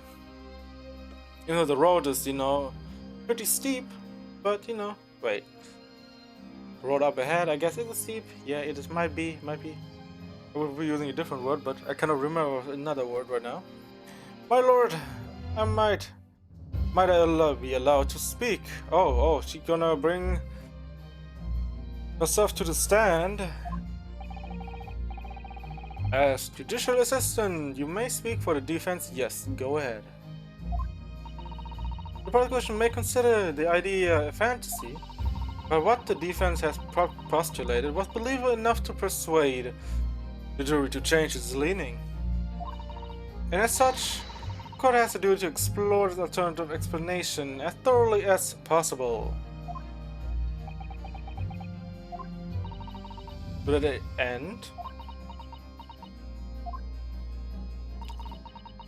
juror number 4, Miss Joan Garideb, must be called to testify and submit to cross-examination. Stains alive. Cross-examination of a juror, well, yeah, it's different now, isn't it? Like, isn't it? Order. Well, this is highly irregular. It is unprecedented for a member of the jury to be summoned to the witness stand.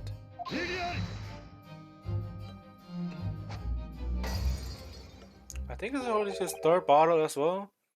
Oh man, do you have your own, your wine company or so that you literally can throw away wine glasses, wine bottles left and right, and we'll still have a new fresh bottle at the side of your, stand? Maybe it does. And unnecessary.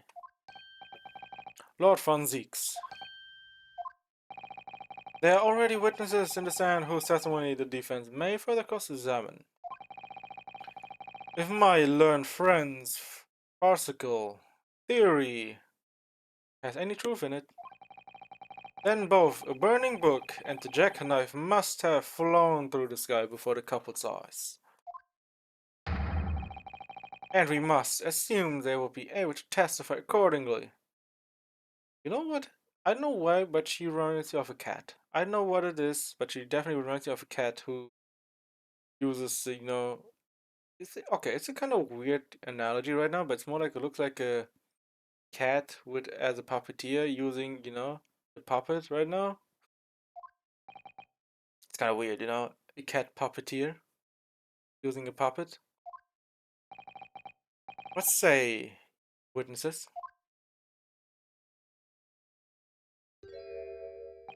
Also, the eyes are pretty amazing.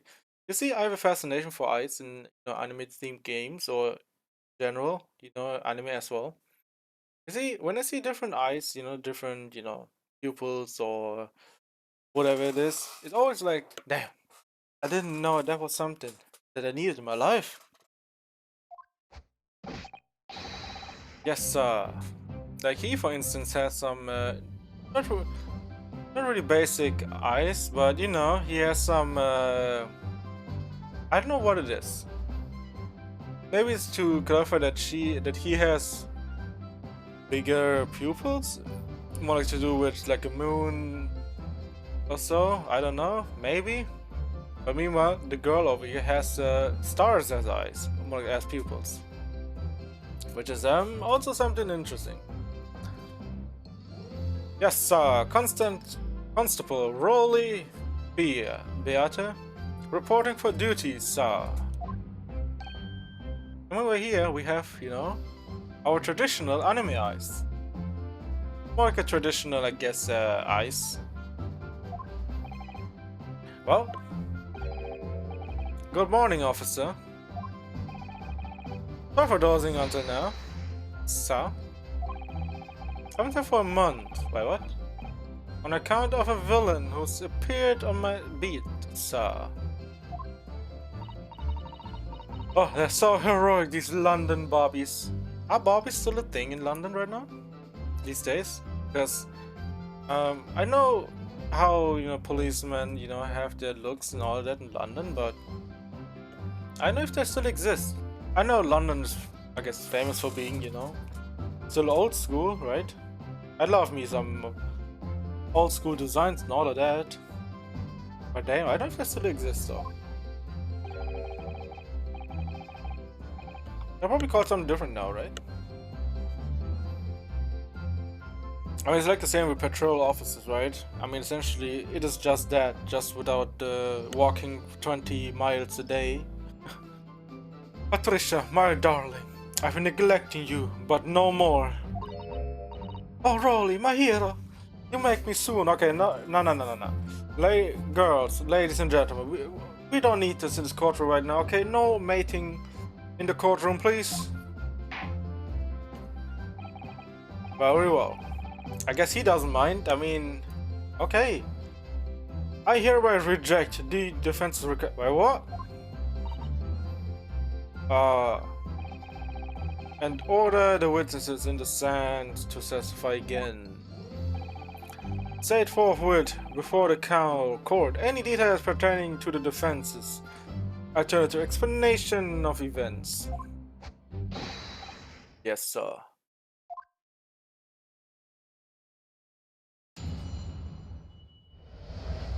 Oh, lordy. This case has nothing to do with Mr. and Miss Garrida. Believe me, a London Bobby is good for this world. For his word. You see, sir, the windows on the top floor of the guarded up house are top hinged casements. Oh. Obviously, if anything had been thrown out the window, we would have seen it. I didn't leave the scene to go fetch and help, but my trusty Rolly was there to make sure nothing was disturbed. I didn't take my eye off the crime scene for one moment, sir. Nothing strange to report on that front, sir. Okay, I take it. I take it as, as being good. Well, this is quite startling. Top hinged casement windows. quite the open, well, again, quite the interesting way of opening a window. The detail was not the police report. Usually, I think you have that when you have only small windows. Then yes, but big windows? I don't know about that. Ah yes, sorry about that. I must have been a little drowsy. Can I excuse your sins with drowsiness every time, Constable? No, sir. Sorry, but what exactly is a top-hinged casement window? And you cannot excuse your ignorance with such trite remarks, my learned friend. I mean, it makes sense. Um, I think the hinges are at the top, so essentially you would be opening from bottom to the top, right? I think that's what top hinged windows are.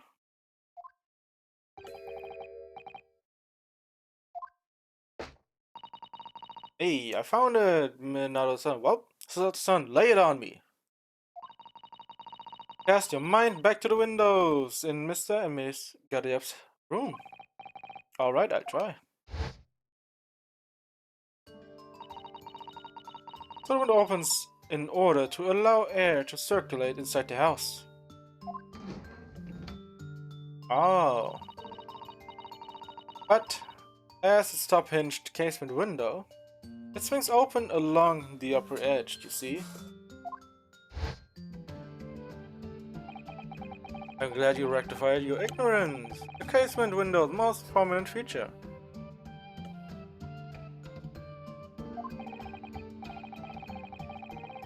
Is its stay metal bar which prevents the window from being opened beyond a certain amount.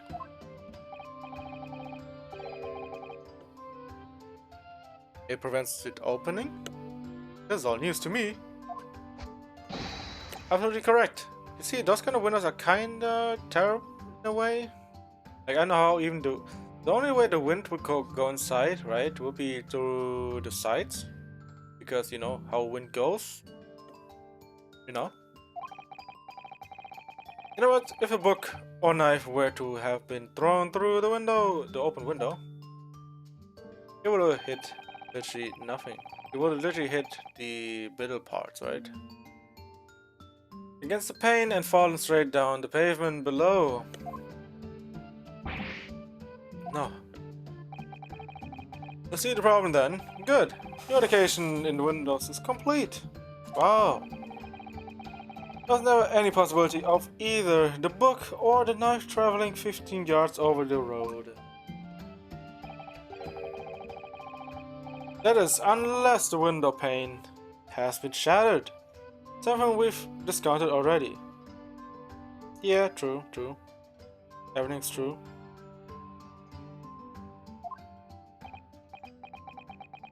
That can't be! No! Well, you better believe it, my man. Did you see that, Rolly? Young Japanese man just collapsed in agony. Oh! Jesus Christ. This is like a meme. Not really a meme, but more like the constant joke with the mother and the kid. Oh look, this lady over there fell over. No, son, don't look over there. Keep walking. Oh yes, darling, I saw it. I saw how he crumbled before me. Okay, mate, why are you sounding so badass right now? What the fuck? Oh, really? You're so strong. Hey, yo. You're looking like a crumpled up piece of paper. Come on, get up. How is this happening? I haven't even started the cross-examination yet. And my argument's been destroyed. Counsel, if you could drag yourself upright again, the court awaits your cross-examination. My lord. Oh god. Oh good. In not a desperate situation. Well, believe in Mr. Sato to bring out the, the cases. Please, help. Alright. Before we continue, I need well, not really small break, just like a few minutes. I'll be right back.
Alright, I am back. Alright. Let's get rolling on this one. Alright. I mean, let's see what we can do because this is a hard one. It's gonna be probably a hard one. But, you know, we might find something, we might not. This guy has nothing to do. Mr. K, believe me, in London Bobby, it's good fun. This word. Press everyone on a single thing. How can you say that for certain? A very good question, sir. And the answer is this, okay? Yes, the noble founding principles of the force written on it. And remember to all us policemen of our sworn duty. He showed us that before, didn't he? Did he? I can't say I remember. To patrol the streets of London town and uphold the peace of the common man. It's what the job's all about. And that's why I can stand here today, beside my long-suffering wife, and tell you that Bobby's good for his word. Wow. While rubbing my tired eyes, admittedly, sir. Well, okay. Oh, Rolly, you're so manly. Of course I am, my darling Patricia.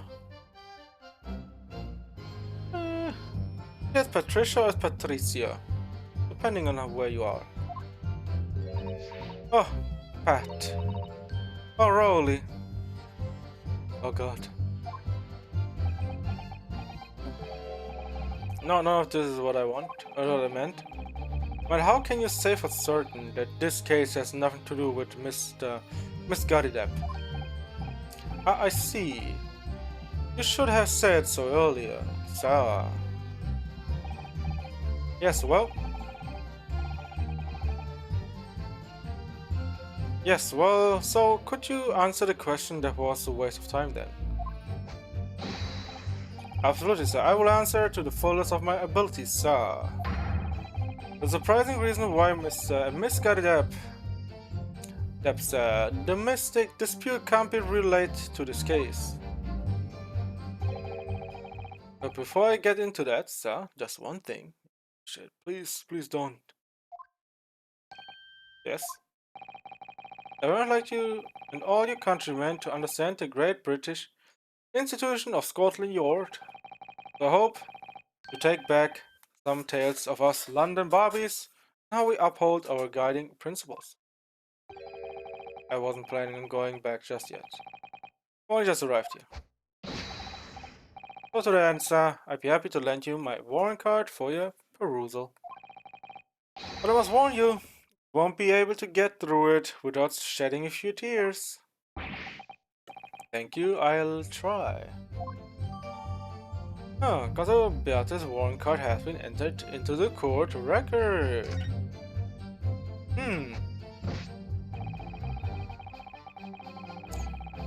You see, sir, the windows on the top floor of the Goddard's house are top-hinged casements.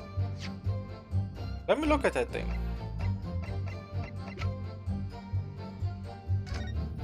Okay.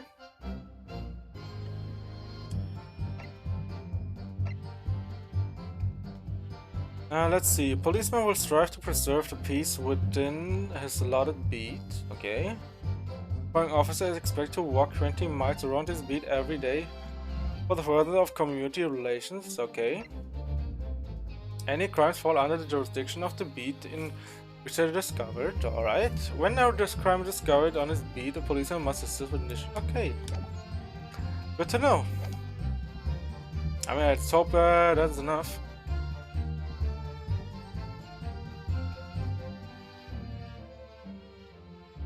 Alright. Yeah, press him on this as well. By which you mean they don't open fully, is that correct? Huh.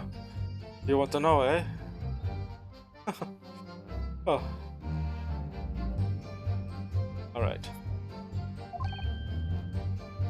Yes, sir. Okay, thank you.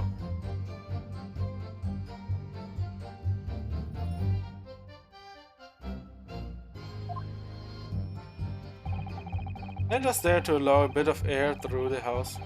You see, so they're restricted as to how much they open. Yeah, I mean it's like the same, you know, just putting your windows, you know, slanted a little bit, right?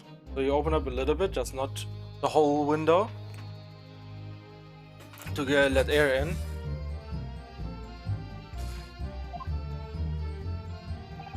And therefore, therefore anything thrown out of the window from inside the room does not strike the pane and fall to the street directly below. For clarity, allow me to mark the map.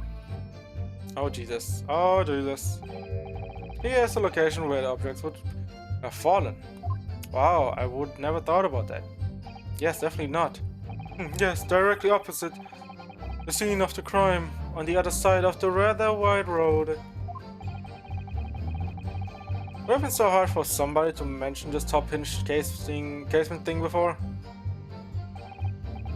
Well, I have another question for you, Constable.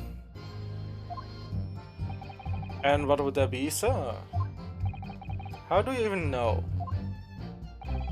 Why would you have any idea what sort of windows Mr. and Miss Gadev's house is furnished with? Ah, well, sir, that's very simple. You see, I helped with the investigation yesterday already. Oh, Jesus. Yo, man, she getting hot and bothered here. Oh, hey. Do you have something to add, Miss Beate? Or Beat? Is it Beat? I'll call it Beate. So Beate would be, you know, at the same time, you know, some kind of name. Hmm? Sorry? Sorry? You look well delighted. Is there some particular reason for that? Oh, I was just remembering. That's all. Well, really? Really well, so lucky. Why? Were you lucky? What? What are you saying? What are you saying? Lucky? What do you mean? But of course, I feel terrible for the poor woman who was attacked. Don't misunderstand me. Okay, but what is your plan here? But we were just so lucky didn't have to roll these beads. It was so close, you see. Oh, I hadn't realized. Oh yes, that street, Briar Road, the boundary between Rolly Speed and the next one. In the right, my love. Almost asleep. Someone wake him up. Constable Beate or Beat. You know what? I'm gonna stay with Beat. I think Beat would be the right because you know he's on his beat and at the same time his name is Beat, so I guess I'm gonna stay with Beat. Oh yes, that's right. That's the reason I was helping. I was helping out with interviewing the occupant of the goddamn household yesterday. The house is on my beat, you see? So... that really is cutting it close then. It clearly does. Constable, I wonder if you could clarify something, alright?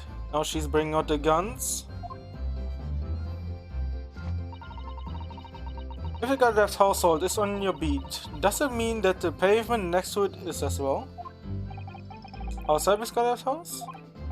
Yes, ma'am. The pavement on the side of the road is part of my beat. I see. I was unaware of that. Just think, if the woman had been attacked just on the other side of the Briar Road, we would never have been able to go for that meal to celebrate our wedding anniversary. But that's the life of a Barbie, after all. Extraordinary people, our Barbies, tirelessly working for the benefit of all Londoners. Do you know what I think? I think it was a good Lord's way of rewarding my Rolly for all his hard work. I mean, what is the reward here? Besides, you know, celebrating your own thing, your anniversary. But other than that, I don't know. Don't you think so, my darling? That must be it, Pat, my love. That must be it.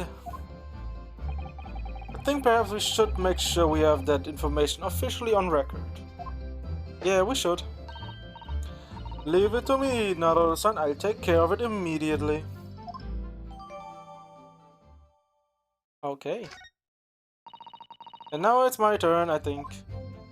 Hey, at least she catches on real quick.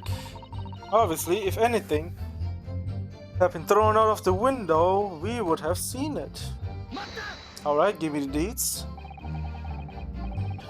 But according to my notes here, the sun had gone down already and it was dark. Oh, but Rolly and I were strolling along, gazing at the night sky and looking for our lucky star. Yeah, I know about that, you know. I don't think lucky stars exist. Besides, you know, sometimes you see almost the same star because that one's everywhere, right? But yeah. Sorry, what you mean?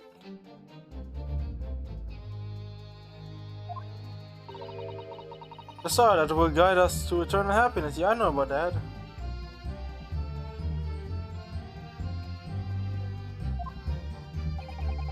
Can't it guide you to the answer to the question?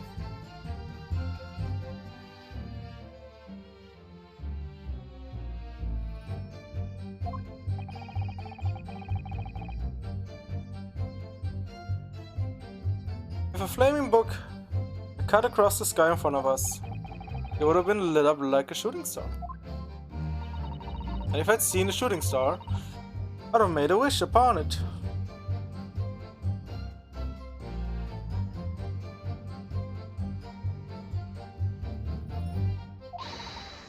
That'd really be an inspector, I would have said 3 times at least. Okay. Of course, with the smog and everything, we couldn't actually see any stars. Yeah, I mean, it's pretty obvious, right? That you are not able to see those. In short, are you trying to say that neither a book nor a knife crossed the sky before you? Yes, sir, that is correct. As sure as the night sky in London is starless. So, yeah, because of all the, I guess, smoke and steam locks. Or steam locomotives, I guess. Or steam trains, I don't know. It seems like they're telling the truth. Oh yeah. And then we saw the poor woman fall to the ground, so we ran straight over to help her. I did leave the scene to go and fetch help, but my trusty Rolly was there to make sure nothing was disturbed.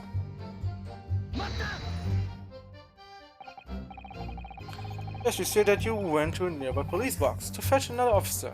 Is that right? Is that right? That's right. If I had been on Rolly's beat, I would have known exactly where I was going. Of course. Oh really, huh? You would have thought about that.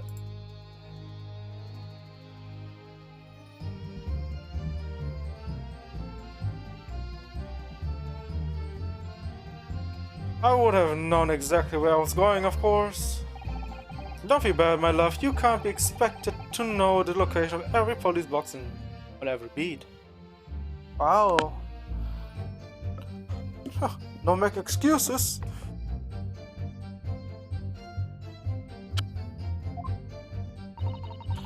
So Rolly told me the way, only I sort of got a little lost on the way. Patricia, my darling, that's why I love you. Your terrible sense of direction is bewitching to me. Oh, Pat. Oh, Rolly. Oh, please. So I suppose I was gone for about 15 minutes. But like I said, my Rolly was at the scene the whole time, making sure nothing was disturbed. I was off duty at the time, of course, but a true Barbie is never really off duty, sir. And take my eye off the crime scene for one moment, sir. Nothing strange to report from that front, sir. Nothing to report? That's correct, sir. I had my eyes wide open the entire time.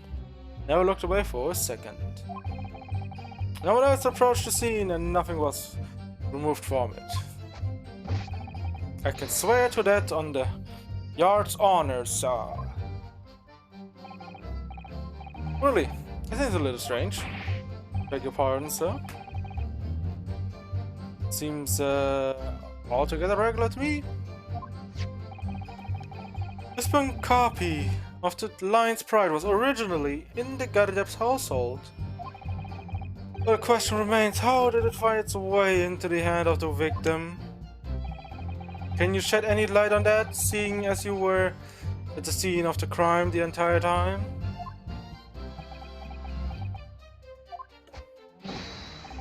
It could be a different copy, so one that just happened to be burned as well.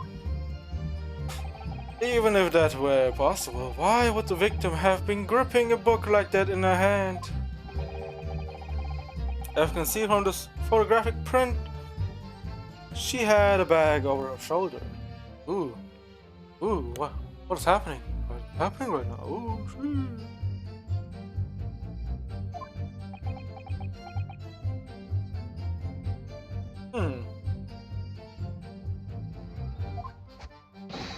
Well, sir, that book wasn't a lady's hand from the moment we arrived at the scene. Alright. Is that so? There's something about the statement that's not sitting right with me. Well, there are a lot of things that also not sitting right with me. The two mysteries of how that knife ended up in her back and how the book ended up in her hand. There is some common thread between them. Maybe there's. Can I ask you something? Oh, please, Mr. Lawyer, sir. Oh, yes, of course. What is it? You're doubting us, aren't you? I can tell. I mean, yeah. I mean, not really. I mean, they're just patrol. I mean, patrol. I'm more like, in this case, they were just a couple just walking along the road. But I wasn't really. I mean, what she? Yeah, I mean, I know what she's trying to do here. You know, she's trying to, use a womanly charm to switch us around. But let's be real. We're in a courtroom. We gotta keep our composure up. There's none of that shit. It's just because I'm a woman, it doesn't make my testimony any less valuable. What the fuck? I don't think anyone said that. It's more like to you both, right? You might just see me as the wife of a policeman, but I'm a woman of my word, I am. I really don't remember ever suggesting that. I doubted you. No excuses, I don't want to hear it. My voice will be heard. My lord, you'll let me speak, won't you? I mean, you're already talking, so I guess he let you speak. Yes, Miss Beat. I will allow you to supplement your testimony if you desire so. Sometimes the path least resistance is to stage 1. That was very loud, mother. I heard that. The Japanese man thinks a policeman's wife's work counts for nothing, does he? I mean, you're making it a big deal out of it. I mean, I don't see the problem here. Everything is going well for you and us. Well, watch out, sir. Might let you get away with something like that, but my probably won't. But he's asleep. Duly noted, Miss Beat. Please humbly ask you to continue. What could she possibly be about to say, I wonder? I know what I saw. My eyes never let me down. My sense of direction is a little off sometimes, though. What? Okay, let me go back a little bit. And what I saw, my eyes never let me down. My sense of direction is a little off sometimes. Alright, press that. Speed. Nobody's questioning what you've told us. Please, don't think more or worse of us. Even though everything is fine and dandy, right? I saw it, I did! That evening, I saw it clearly, okay? Then out with it, I guess. Even though everything is still going alright. That little Eastern man with the whiskers and the funny curved back, slicking away from the scene. Oh.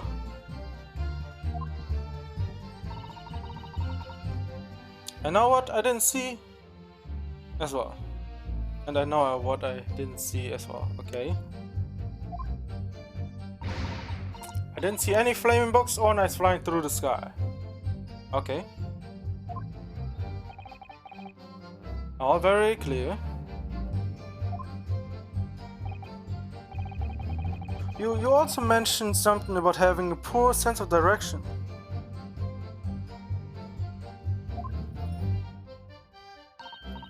Oh yes, well, that's a little embarrassing, really. Okay. I'm always ending up at the wrong place when I made arrangements to meet Rolly. He gets ever so cross. Oh Jesus, he getting crossed? Oh, Rolly, let's see what you have to say, my man, my man.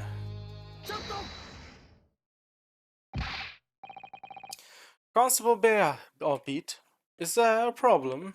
Is there a problem, mate?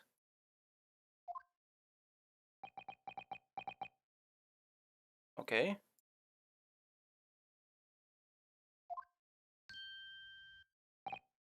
Oh no, sir, no problem, sir. Okay, what? Your wife remark just now bring something to mind, perhaps? Oh, well, in a way, so yes, sir. Out with it. I was just remembering that same thing happened that evening as all. You mean Speed lost her way on the night of the incident?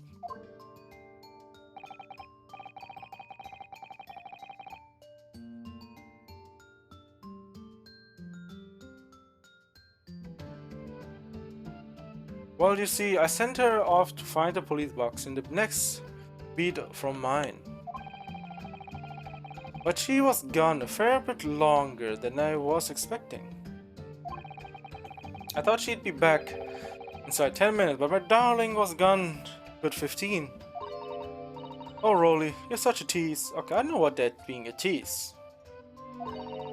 But the reason I was so long was because of the bouquet, silly.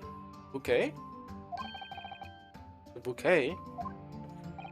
Sorry, what bouquet are you talking about? I was present for our wedding anniversary. Rolly's so romantic. He set off for it with farthings and halfpennies he found in the gutter while doing his rounds. Yes, how romantic. Oi, oi, don't, you know, stray away from the way. I'd forgotten all about it just until now. Had you, my darling? Ah, yes. But that was just between us. Not talking about it to anyone else, darling. You have to promise. Really? Oh. What was that all about? Constable Beard looked very obviously troubled during the exchange. Ooh. Shit, things are coming out.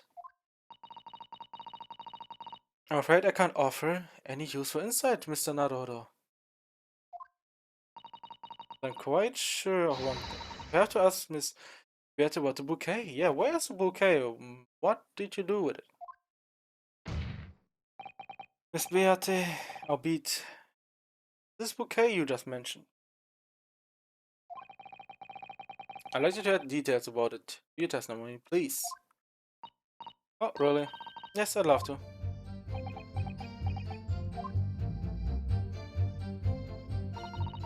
What happened was, I dropped my bouquet and ended up looking my way for a while. You mean you dropped the bouquet at the scene of the crime? Yes, that's right. I was so upset. Alright, you were upset that you dropped it? I went over and saw it was a woman with a knife in her back. I was so shocked, I dropped the bouquet Rolly gave me.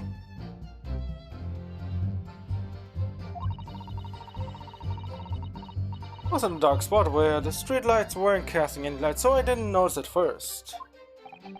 And then you went to the police box to report it to the policeman whose beat it was on? Yes, and then I came back to the scene together with the other constable. You see, and that's when I spotted my bouquet again. But the funny thing was, when I went to pick it up, it was nowhere near the victim's body at all. In case you need reminding, Miss Beat, the victim is not deceased. Oh, I was all flustered for a moment, but before I heard a voice calling me from the other side of the road. Yasin, presumably? That's right, silly me. I'd gone over to the wrong side of the street. Although I'm going to blame the bouquet this time. Can't think of how it got there, I really can't. So the bouquet somehow moved from one side of Briar Road to the opposite. Curious indeed. Isn't it? But the worst of it is, I forgot to pick up the bouquet up again when we left the scene. That beautiful rose Rolly bought me. Oh, with the change from the gutter we spent so long collecting. By bouquet, do you perhaps mean this sorry solitary rose? Why do you have this? Oh. Oh, yes, that's it! Oh my god, what? That's the bouquet Rolly bought me for our anniversary, with old bits of change he found in the gutter. Yeah, I don't know how many times you're gonna say gutter in this one. Maybe, just call it the rose. Tell us, Lord Van Zix, where did you come by the flower? According to the report by the police officer in charge of the crime scene investigation, it was found on the edge of the pavement in front of the Gardedep household.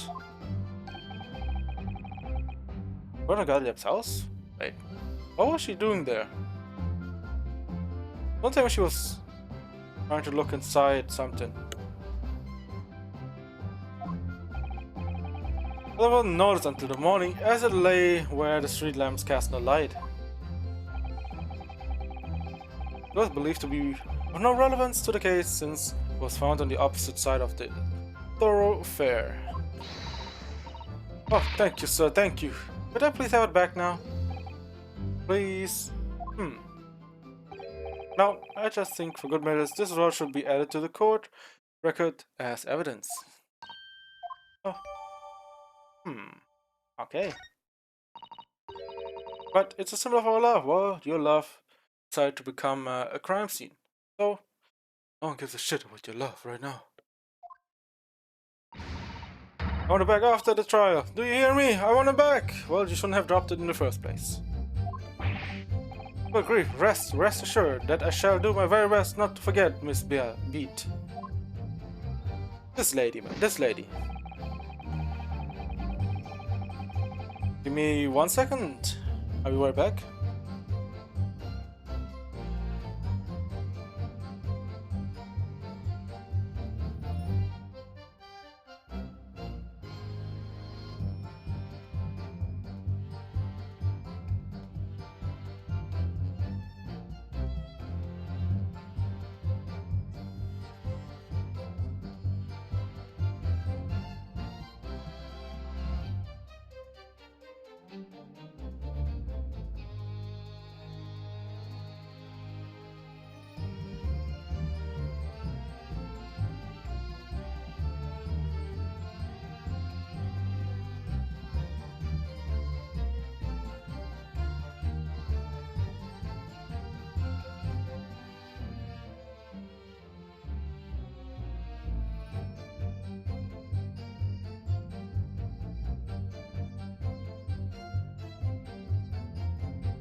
Alright.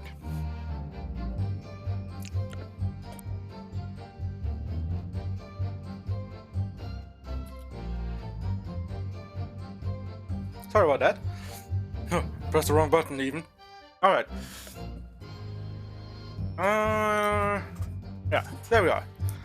Let me take my mouth off the crime scene for one moment, sir. Nothing strange to report on that front. Well, let's press him on that. Nothing to report? Well, you gotta have something to report, my man. That's correct, sir. I had my eyes wide open the entire time. Never looked away for a second.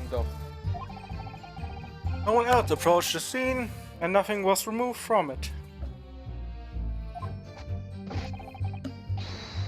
I can swear to that on the yard's honor. Well, your yard's honor, eh? Let's hope for the best on that one. Pretty. That seems a little strange. Beg your pardon, sir? Strange, sir? Seems altogether regular to me.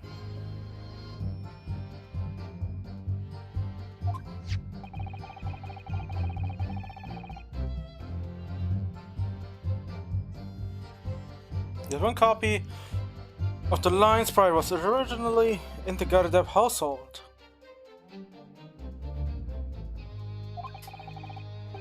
The question remains, how did it find its way onto the hand of the victim?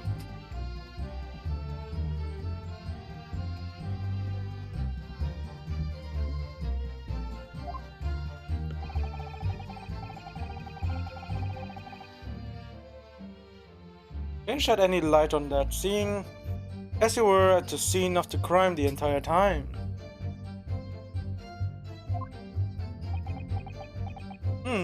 What did they have to say?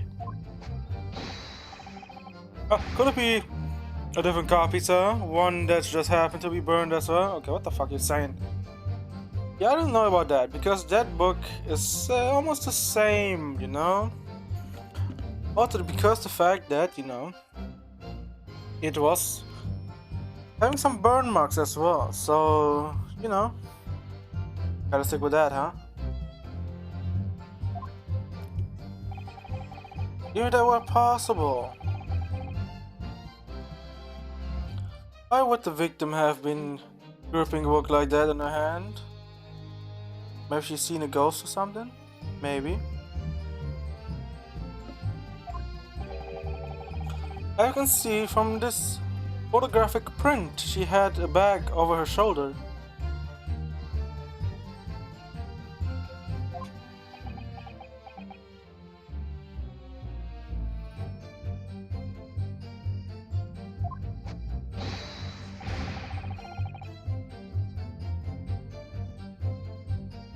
Well, sir, that book was in the lady's hand from the moment we arrived at the scene.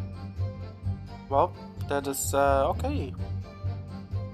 I mean, did you have no idea what happened, everything beforehand? I guess, you know, that says it all, in a way.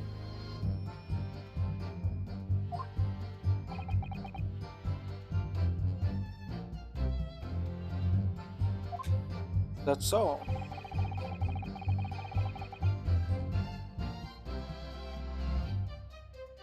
There's something about this statement that's not sitting right with me. Let me look at it again.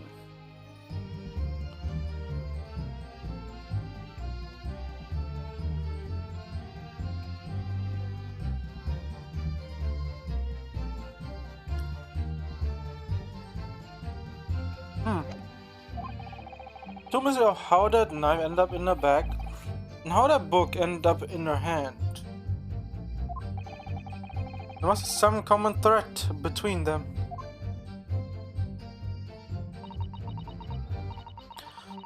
Well, now all of a sudden, what do you make of this all?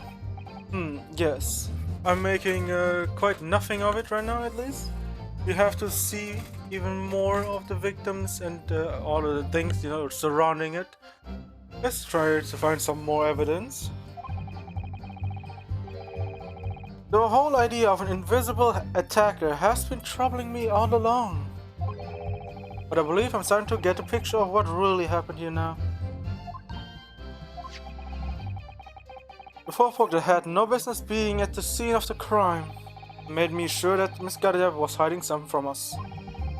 It's becoming increasingly clear that someone else has been hiding something from us as well. I think I may already be armed with everything I need to strike a decisive blow here. This time, it's going to expose the whole truth about this mysterious affair.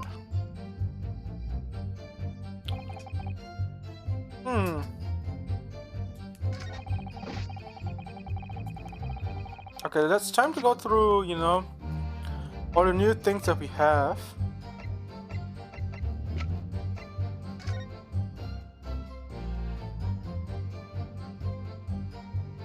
Let's check this out real quick. An English rose. It's such a beautiful flower. Ah, this is a rose, is it? Yes. Never seen one before. Do you not take interest in flowers, Mr. Naruto or Naruto-san? I won't say that exactly, but I do know 3 types at least. Gosh, 3? Yes. Plum blossom, peach blossom, and cherry blossom. Perhaps you should consider branching out. There's some that aren't fruit tree based, for example.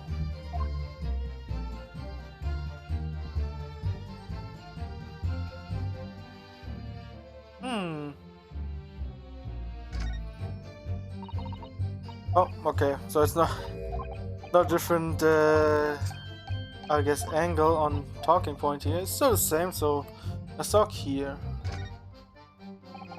It's very stylish paper. The flowers wrapped in, isn't it? Is that an old newspaper, Naruto-san? Oh, I suppose it's because I'm not used to seeing English print.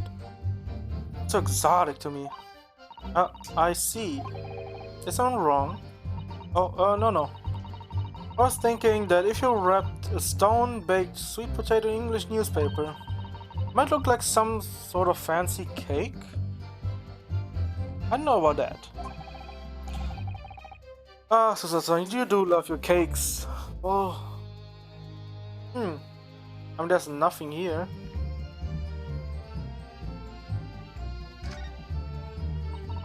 Okay. It's still the same. Okay, so you don't see anything in this one?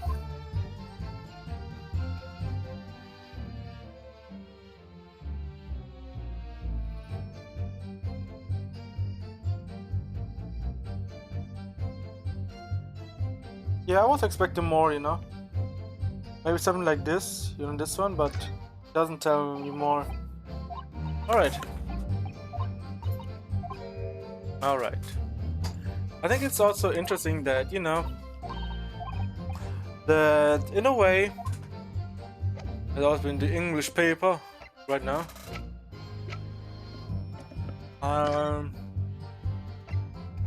You know.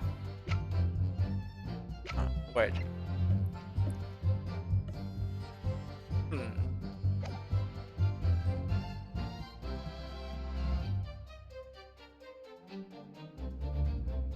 What if?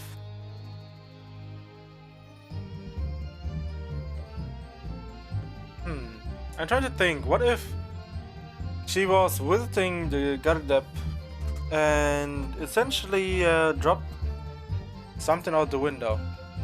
I know it's a bit, you know, I know what I would go with that afterwards, but there might be a reason for this, right? Because, you know, everything that falls through the window will stay there. Maybe that's the case here.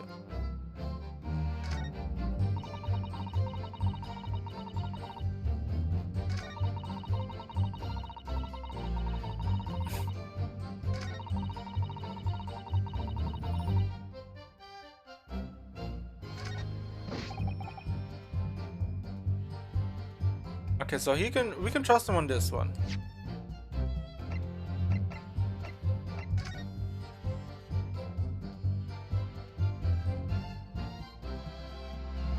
It is probably useless right now.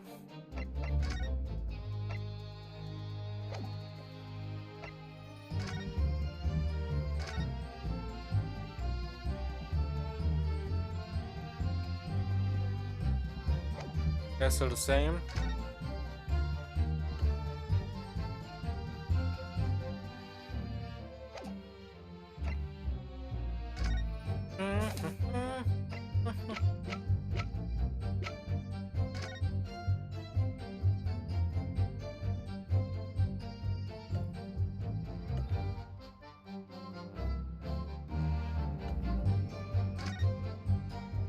I think we did all of this, right?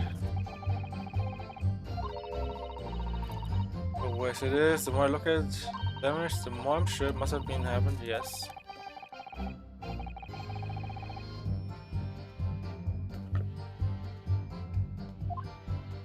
Hmm.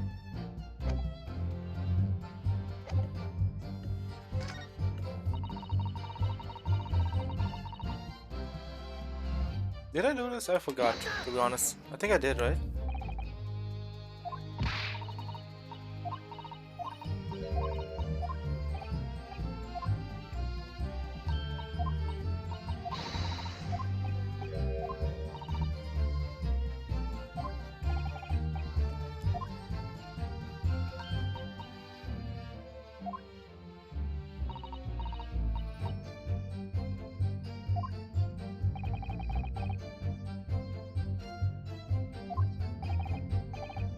I'm trying to use my brain so hard. It's like, what is he saying though?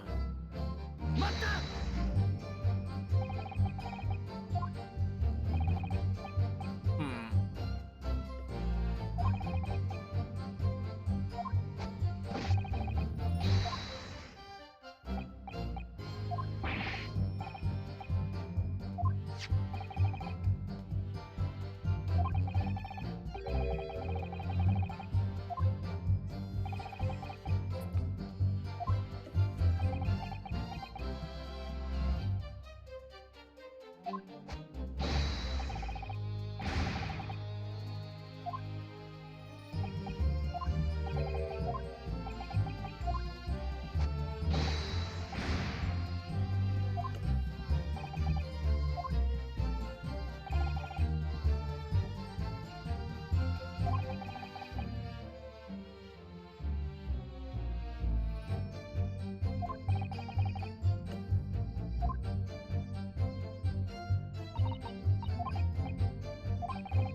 Hmm.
I'm gonna try this.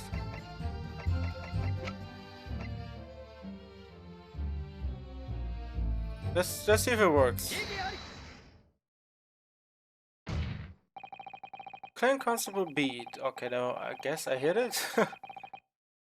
Constable beat. There was nothing to report in the 15 or so minutes you were guarding the scene. But that cannot be. What do you mean to say? Yeah, testimony just now. Miss Beat, you explained to the court that when you arrived back at the scene of crime, but the policeman signed to that beat.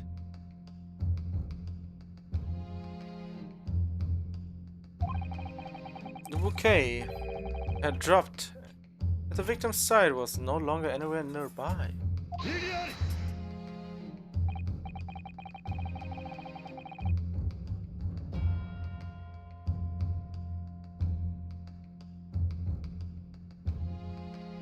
Yes, on the opposite side of Briar Road to where the victim was attacked. But considering the size of the meager bouquet, if a single sorry bloom can be so described, no doubt it was blown in the wind across the street back into the gutter where it belongs. Jesus, man, Jesus, you don't have to put down the flower like this. Meager? But if that were the case, why did Constable Beate not satisfy or beat, not testify to that fact?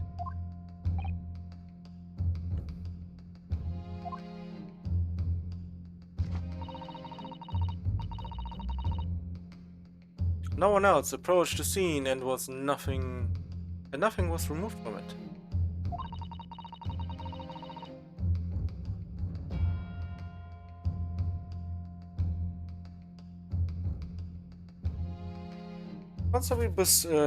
Constable Beat swore to that on Scotland Yard's honor.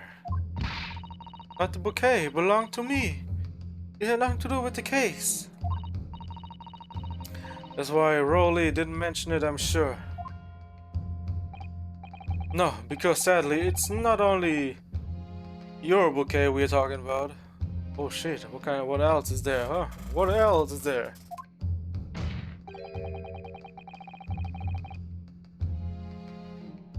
More than one thing. In this case, is mysteriously the wrong way around.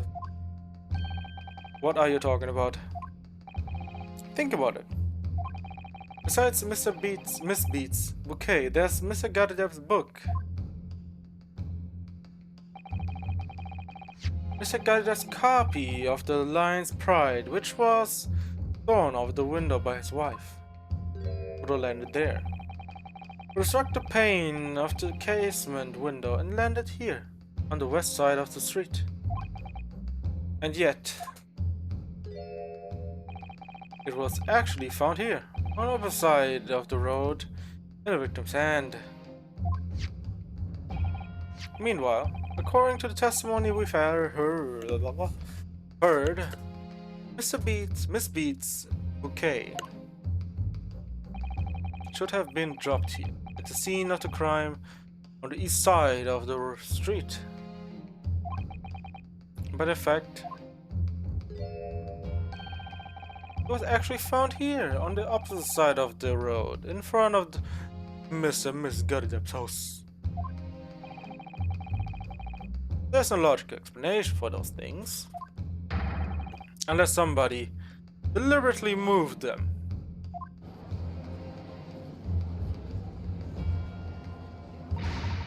What are you trying to say? The way you're talking, it sounds like you think Rowley's done something wrong. I mean, maybe it didn't do something right either. Don't you listen to a word that scrawny lawyer says? Twittering about books and bouquets. Why should we care? It's nitpicking. That's what it is. I mean, it's a court. We're in court right now. Okay, we gotta nitpick everything.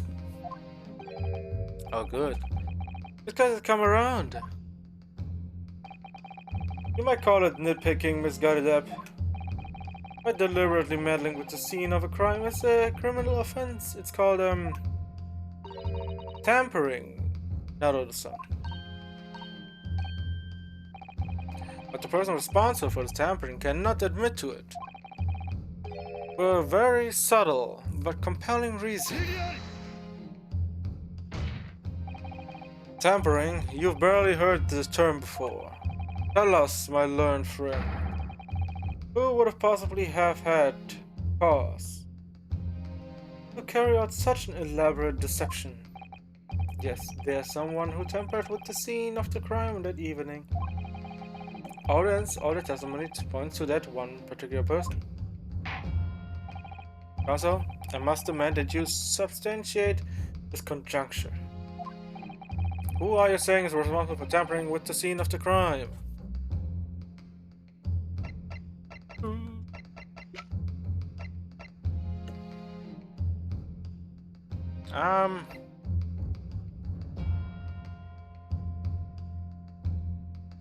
That is a hard one again. I wasn't really paying attention much. Is it her? Wait.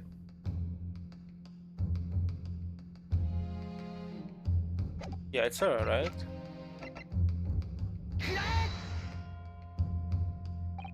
No. There's only one per. Okay. No, I'm an idiot. You intend to share your internal monologue, Consul? Sorry, Mr. My Lord, I was just taking a moment to get things straight in my mind. And for that moment, I'll waste the court's time, you will pay the price. Yes, definitely paying the price right now. That's fine. What you're thinking is right. Now to the sun. There's only one person who had the opportunity to tamper with the scene of crime. Yes, I thought so. No point overthinking this. There's really only one. Yes, I think the only one would be, I think it's, my boy, right?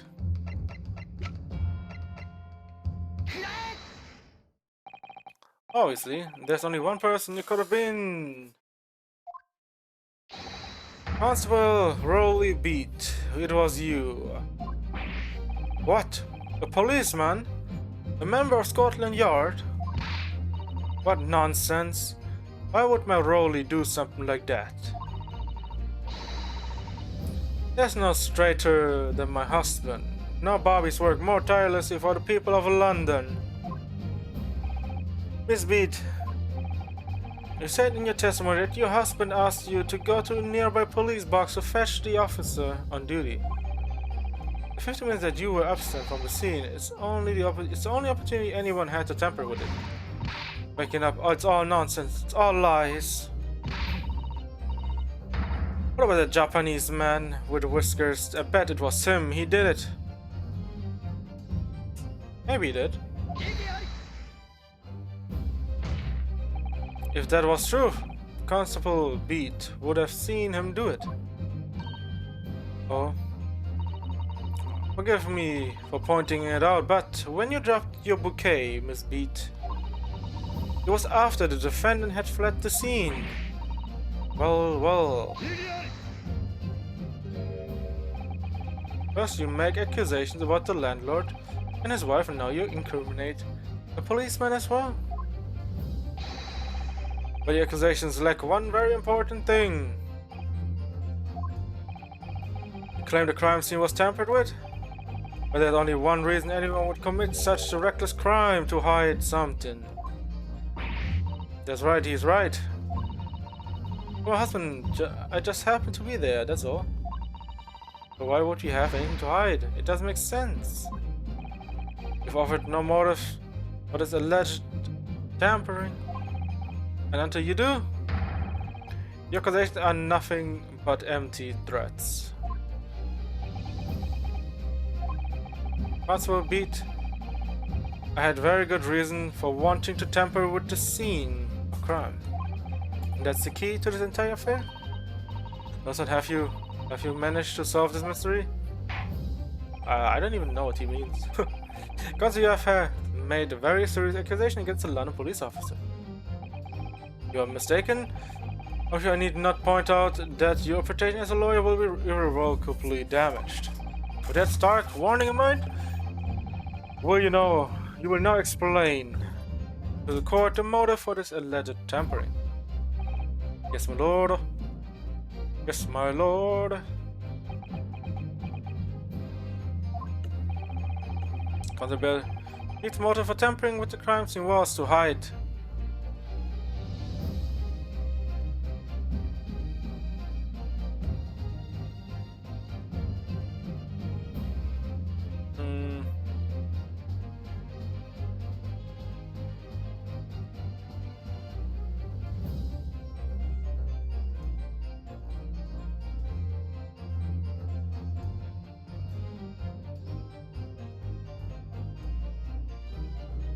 I mean, is it true where the book fell? The victim fell on the other side, yes. The bouquet, well, the bouquet fell there. I don't think the book fell. Where the book fell to the ground. That's what he had to cover up at all costs.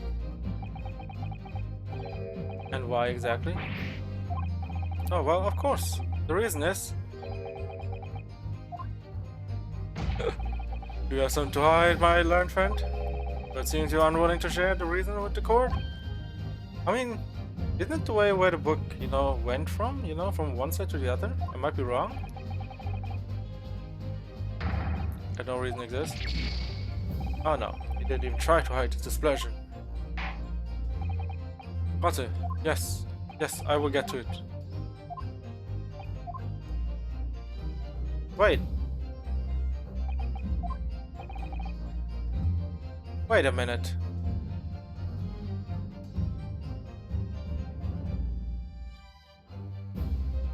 Wait. Wait. No, it's where the victim fell. Because if you think about it, I think about it as well. Okay. From the thing of it is the victim picked up the book, right? Then it was at the same road where the book fell from the window downwards on the street. Meaning, if you look on top down, like here, here's the lodgings, right? And essentially, it would be right here. But the victim was over here with the book and everything, right? But the bouquet was on this side. So essentially, if the book was thrown out the window, it would literally fall here. But so the victim would have picked up and moved him over here, right? So he probably moved the victim instead of the bouquet, right? Okay, and that's why Otto Natsume probably just came across that victim.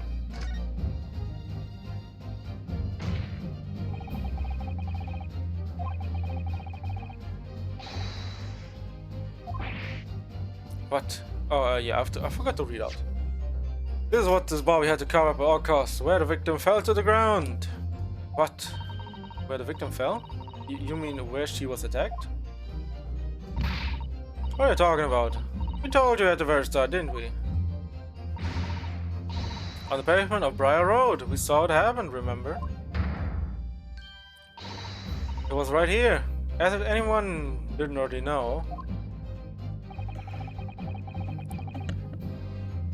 That's certainly what everybody has been led to believe. But in fact, that isn't where the victim was stabbed at all. What? What?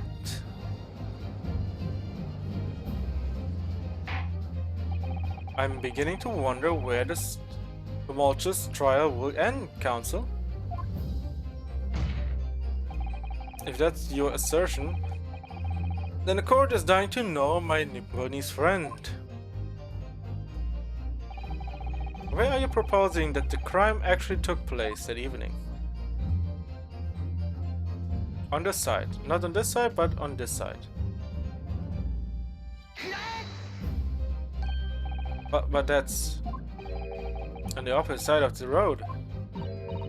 I don't understand. I don't understand. On the evening in question, Mr. Gadidep, book fell directly down from the open window above. In the bouquet, Miss Beat never moved at all. What did move was the scene of the crime itself. Good gracious. Oh my lord. Perhaps you haven't been listening to the ample testimony the court has heard. Well, it has now. But these witnesses both saw the moment the attack took place. That's right, I saw it with my own eyes. It was 5 o'clock in the evening and already dark. There was a typical London fog on the ground. When you saw the incident unfold and ran to the victim's aid, that was actually on the west side of Briar Road. No, that's not true. It can't have been. Constable Beat then arranged for you to be absent for a while by sending you for help. And during the 15 minutes you were away, he transplanted the crime scene. Removed all the things shown in this print, the victim herself, the 4 books, moved everything in fact to the pavement on the east side of Briar Road. Extraordinary. But the constable overlooked one thing. What? What did he overlook? Bouquet? I presume no, it was a book, right? Oh, the bouquet, really? Oh yeah, it's the same bouquet, right, that he, well, gifted her. Yoda picked it up, right? Prosecution told the court just a few minutes ago about the discovery of the rose bouquet. Lord Franzique said it wasn't noticed until the morning as it lay where the street lamps cast no light. Yes, it couldn't be seen in the dark, obviously. Which is why it was only the bouquet. It was found in its original position on the pavement on the west side of Briar Road. And that is the defense's theory about what really happened that evening. How do you respond? Constable Royal Beat. Oh, Rowley Beat.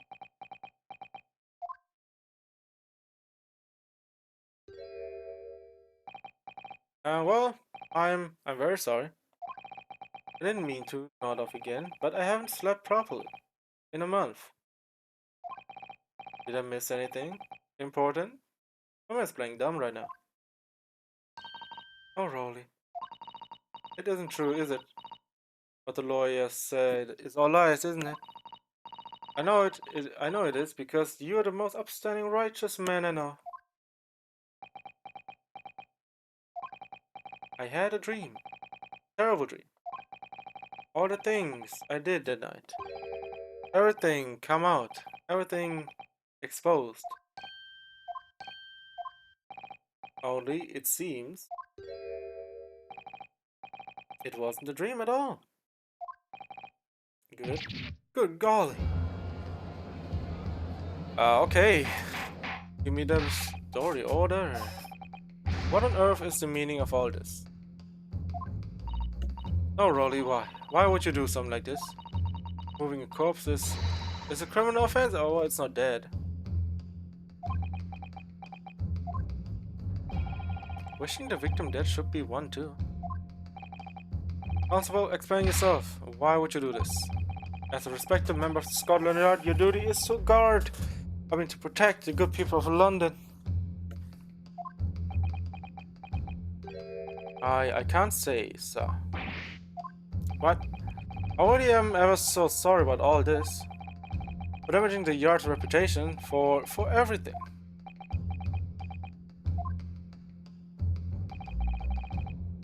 I have a possible explanation. Well, why on that particular evening? Constable Beat felt compelled to move the scene of the crime. I can think of one reason. Gain light? That's the only thing I would think of? More light? How could you possibly know? You, a foreigner, presuming to understand the mind of a Scotland Yard policeman. Those are the speculations, you know.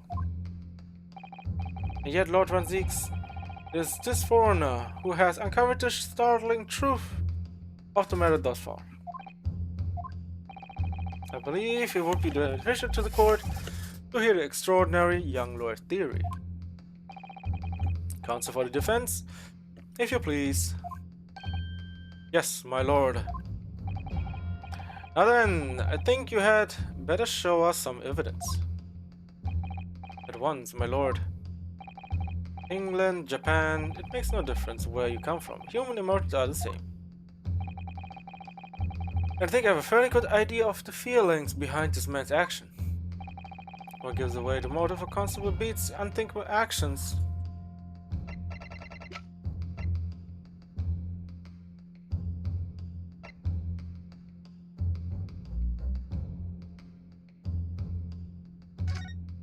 Um...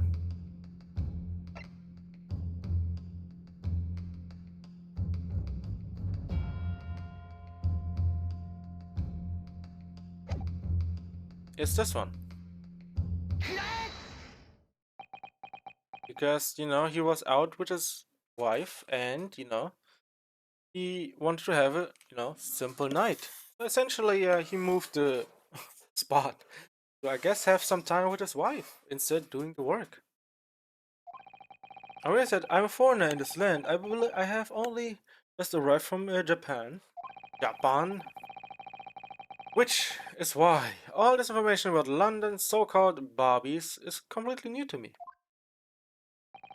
I've learned that, though honorable, patrolling the beat is the most demanding work in the world. For example, keeping the peace, looking after the citizen on his beat in all kinds of ways. There's no doubt that the young Bobby is charged with a great deal to do each day, certainly. But for Constable Beat, the day in question was special. Special? How? On account of this bouquet, my lord. Oh yes, it was our first wedding anniversary. Constable Beat had worked so hard to be able to afford a simple gift for his wife. Okay, how much did he get paid? I know, you know, when we had get, you know, the shot from the back from everyone else, you know, we have seen that the wife didn't really wear, you know, the perfect skirt. She was wearing some patched up stuff. But I guess that might warrant it a little bit here. And so I was so looking forward to taking her out for a celebratory meal. When he and Miss B stumbled upon a crime along Briar Road. When he saw a shadowy figure through the fog collapse on the pavement ahead of them, what must have gone through the man's mind? But so, just on that particular day, I was looking forward to celebrating my wedding anniversary. Miss Beat puts up with a lot of being married to a Barbie like me. I want to show my dear wife how much I care.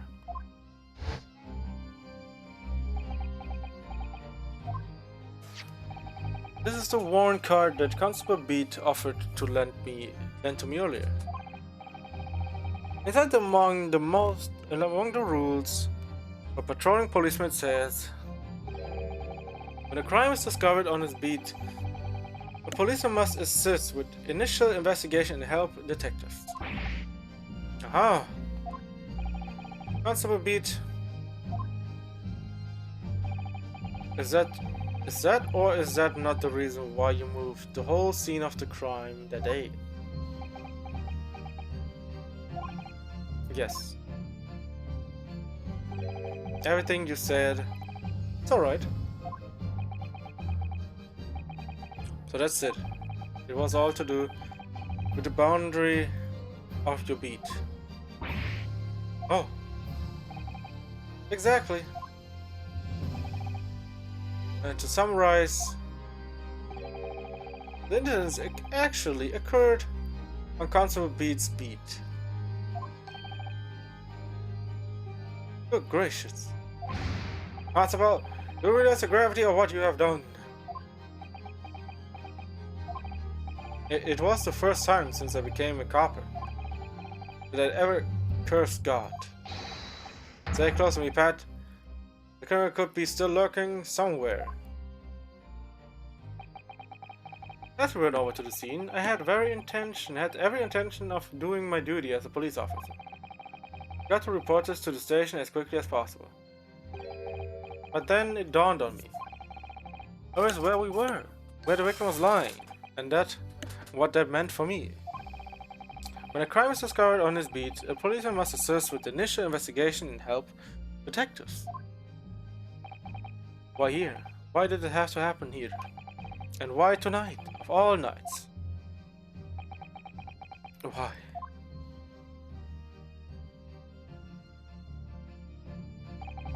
It's a copper's job to guard the scene of crime. So, tell Pat she'd have to go to the nearest police box, fetch whoever was on duty there. It was then when I opened my mouth to speak. It just came out. I couldn't believe the words that were coming out of my own mouth. This is the next beat to mine, Pat. So you'll have to go to the police box that covers it. Turn right along Measham Street and then...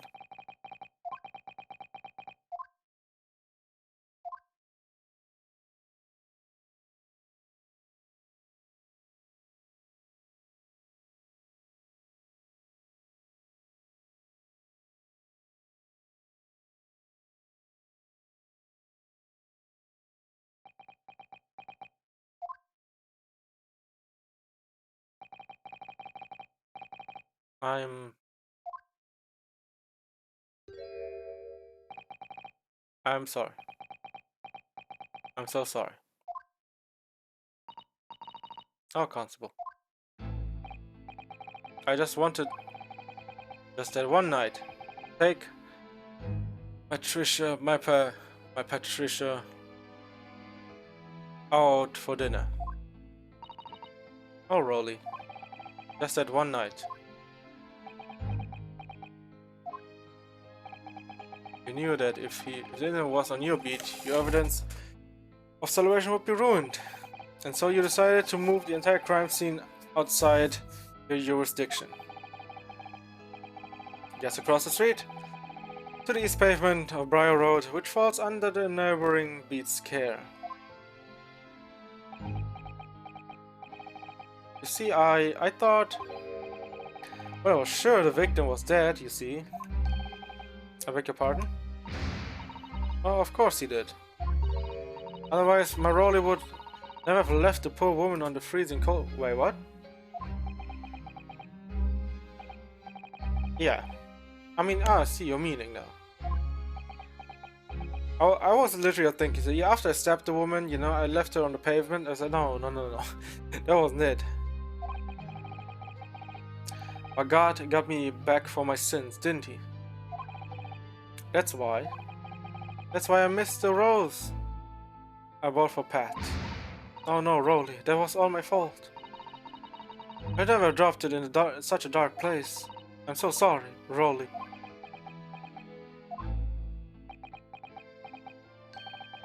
And can you tell us, Constable, how many blocks did you move from one side of the road to the other total? Come on. 4, it was, yes, definitely 4. 3 of them dropped by Mr. Natsume, and the 4th being the one that fell from the window upstairs in Gadeb's household, of course. But what made you place that book in the victim's hand? Well, all the others were scattered haphazardly around, I mean. Also, that's because that's how I found it. How you found it? What do you mean? When we first ran over to the scene, the victim was already holding the book. So when I moved everything, I made sure it was still in her hand. You sure it was this book, The Lion's Pride, that the victim was holding?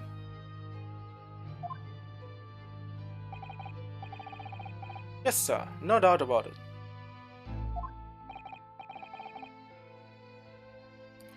Interesting. Yes, definitely interesting. What a scene, huh?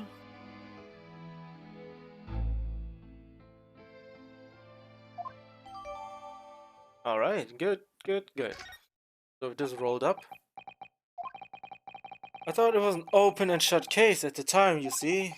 There were the only two people at the scene. And Pat and me both saw it happen. Both saw it happen. However, which way you look at it, it had to be the fellow who ran off who done it, I thought. I couldn't see the harm, really. I didn't think moving it all over the road would make a jolt of a difference. I suppose this is it for me now. I've had it. I mean, you can see, that they don't really have, you know, a lot of money, as I was saying, all the bouquet stuff and all that, so I guess that's that. My lord. Yes, Lord Van Zieks. I believe that concludes the cross-examination of the witnesses. Constable, you may withdraw. Yes, sir. So essentially, right now, it would just mean that wouldn't well, I guess the accused right now be safe? Because essentially, he he should be actually free of it, right? Because he didn't actually run, or more like he did the crime, right? So more like in this case now shows that, guess what? He's innocent. Mr. Prosecutor, sir, what will become of my Rolly? What will happen to him? For now, you are free to go home. Police will contact you in due course. Please, don't punish my husband. Well, it was all my fault. Well, actually, let me think. Books were already scattered around, so no, he's actually still accused of it. So yeah, I guess everything stays the same. It just, we just moved a little bit, but also the fact that, was tampering with the crime scene is a little bit. Because I'm always moaning at him for coming home late. Leave it now. Pat, let's go home. I'm tired. Alright then, my love. One last thing, Constable. Sir, let this be a lesson to you. In a criminal investigation, every detail matters, however insignificant it may seem to you. Yes, sir. Carve that lesson in your mind. And never again make the mistake of tampering with the scene of crime. Oh, never again, sir? You mean to say... Leave now. This trial is not over yet. It's not yet over. Sir.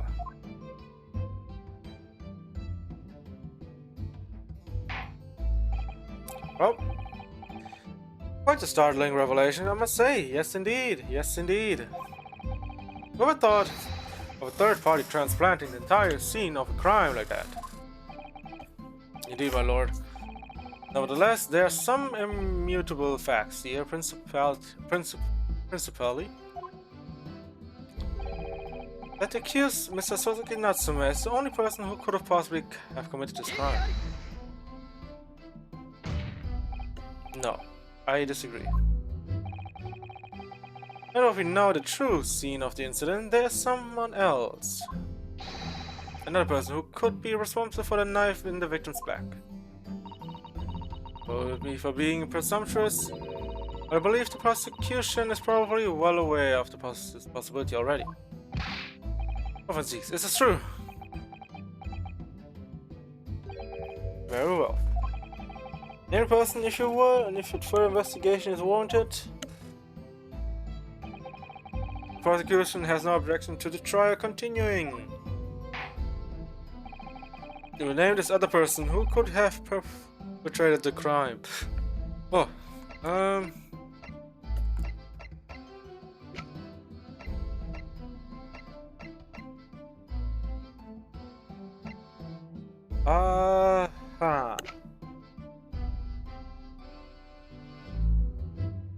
Wait.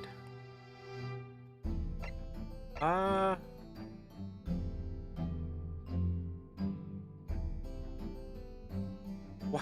Wait a minute. It would be kind of weird, okay?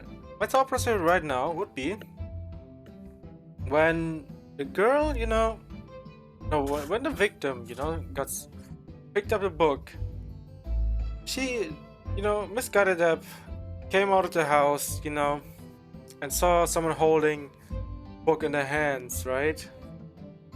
She decided, and so, since, she had the knife in her hands, I guess she decided to stab with it as well. So, it's like a far-fetched thing, but it might be a possibility here. So, well, let's do it. Let's see if it works out as well. The defense would once again like to request the cross-examination of a new witness, my lord. Once again. Assistant made the same request earlier. In order to finally reveal the truth about this case. It's imperative that we cross-examine juror number 4. Miss Joan Garadeb. Or Garadeb. Me? Me? Oh dearie me.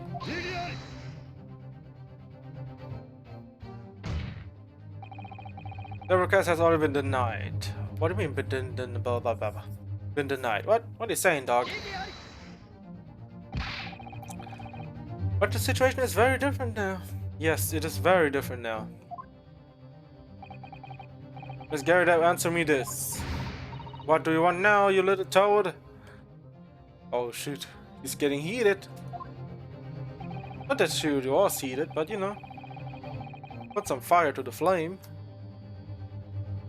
At this time of the incident, you were engaged in a violent argument with your husband, Mr. John Garadeb. In the course of the argument, a minor house fire was ignited.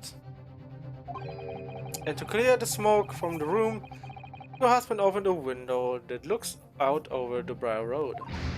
Well, what of it? You threw the book to this book at your husband when he was cornered with his back against the window. Upon striking the pane... or pan? I like the pane. Of the open, top-hinged casement window, the book plummeted directly down, finding its way to what we now know to be the true scene of the incident. Yes, and as I said, what of it? During the argument, you were beside yourself with the rage. As such, threw not just books, but anything you could lay your hands on. So, let me ask you one more time, Miss Garadeb. This knife, the one removed from the victim's back. Have you really never laid eyes on it before?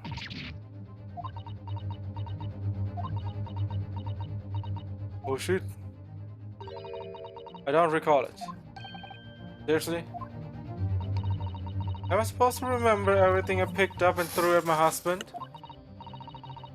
And anyway, the man over there, in all that regalia, said members of the jury need testify, didn't he? Validity, yes. No, I have no recollection of saying that at all, juror number 4. Holy shit. He's throwing everyone under the bus. He does. She wants to become the next, I guess the accused. You want to be standing on the guilty stand, huh? No. No. Oh. Make no mistake. You jurors are not special in any way. You are not immune to the judicial process. If you know something about this knife, madam, let the truth come out. But that's just a common or garden knife. Could have come from anywhere. They serve it like that at home. If one went missing... Did you really just say that? I think you already, screwed yourself on this one. It's like, but that's just a common garden knife. I mean, that's on its own, it's already. And then you said you had literally multiple of these at home. I think, I guess the case is closed. How would you expect me to know? What's that? Are you joking? What are you saying? Please, Scary Deb. Yeah, what are you saying right now? Now you listen to me. I refuse to believe all this nonsense. I can't bear the thought that I'd injured someone. Do you hear? I can't bear it. Or bear it. Oh, the poor woman. So yes, I want evidence. I want to see hard evidence if you're going to insist on this being my fault. I mean, you threw it out the window, so it is your fault. You're going to have to prove to me that I threw that knife if that's what you want, what you think. Come along now. Chop chop. Do your worst. And well, can we actually call the husband in here? Can we call John in here so he can testify? John, do you know what this knife? Yes, that's the knife my wife threw at me. Okay, case closed. Done. Well, now that son, if I had evidence like that, believe me, I would have thrown it at her already. Take the stand, juror. Oh. This prosecution does not object to the defense's request to cross-examine this woman. Thank you, Lord Van Zieks. I'm going to have to testify. Juror number 4. As I'm sure you will appreciate having observed it with your own eyes today.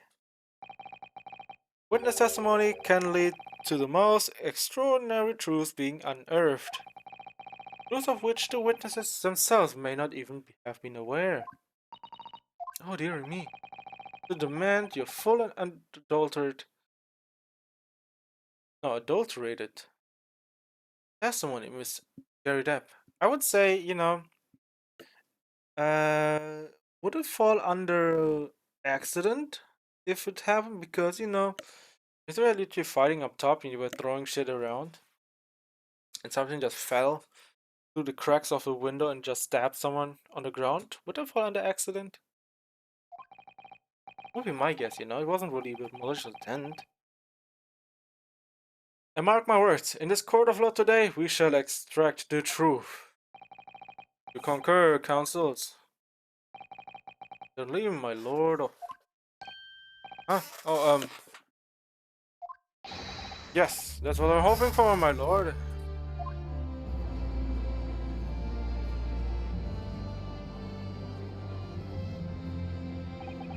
This is such a strange feeling. For the first time since arriving in this country, it actually feels real.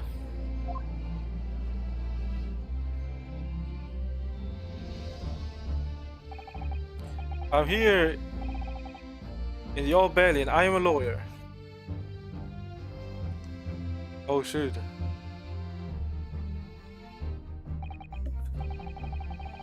Real estate. Witness, state your name and occupation. Whoa. Oh, yes, my name is John Gary Depp. And I am, well, I'm a juror and such like. It sounds like even she doesn't know if she's a housewife or a maid or what anymore. The court has decided your testimony is required in order to testify in matters in this case. Do you understand, madam? Yes, my lord. You will tell the court everything that took place in your household on everything on the evening question.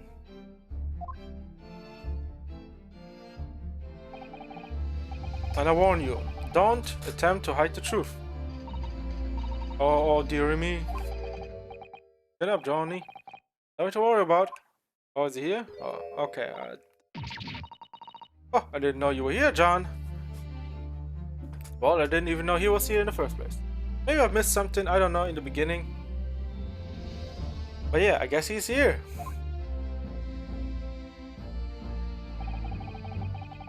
Was only you in the room that today whole thing, was it? Well, I think I ought to testify as well, don't you? But what about your need here? Don't you worry about that. I didn't notice it. I'm not the sort of chap to leave a comrade to face disciplinary action alone. Oh, John! Oh, John! I presume you are Mr. John Gary Depp? Yes, sir. Former second lieutenant of the Third Regime of the 4th Northumberland Fusiliers, sir. Seen my fair share of action, and now living the quiet life, as it were. The quiet life? Are you not engaged in incendiary battle with your spouse on the day in question? Ah, well, yes, quite.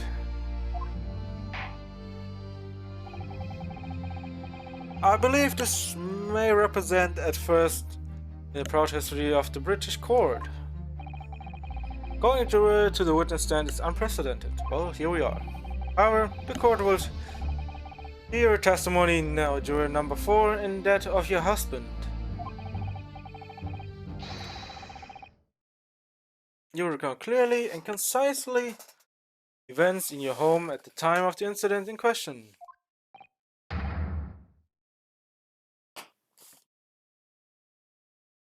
Sir, at once.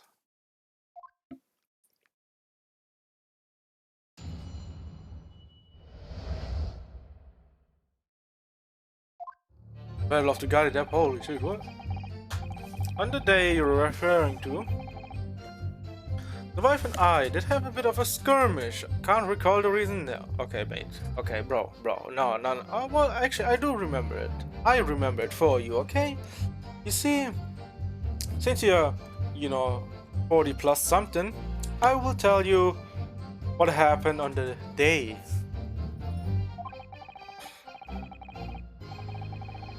Knocked Kensick over and set fire to the carpet.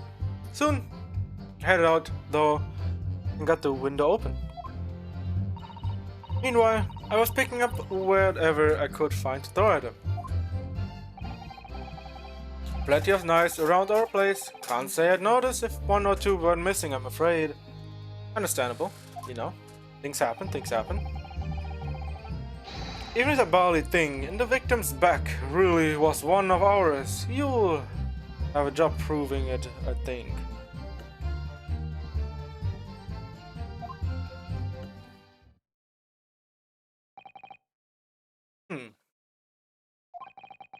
It sounds as though it was quite the battlefield in your household that evening. Although an entirely one-sided assault, it seems.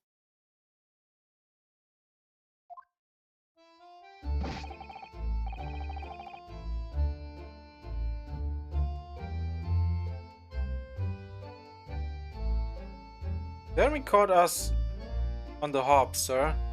No choice but to dig in, take measures. Defensive measures. Okay.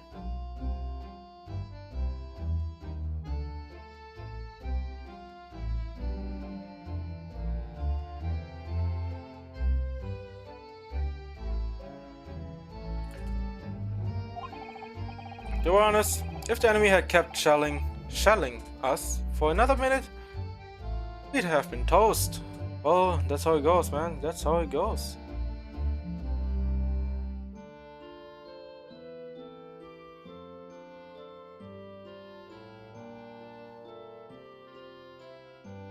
To be honest, okay. I forget I read that already. Of course, a veteran such as myself is only too aware that on every battlefield you are just a gnat's whisker from death at any moment. Yes, it is.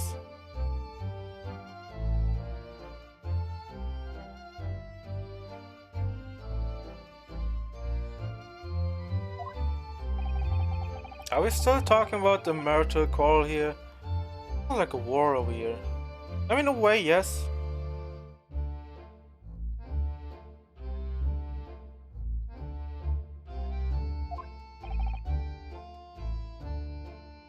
Well? I must say,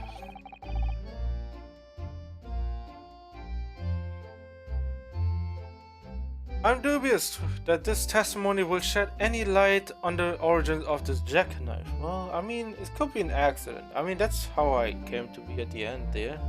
That's an accident, you know?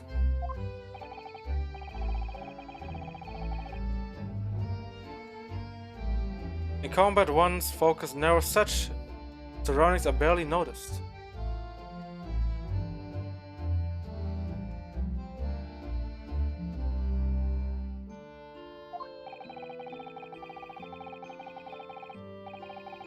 These witnesses may not be able to offer anything more than they have testified already. This may be a dead end.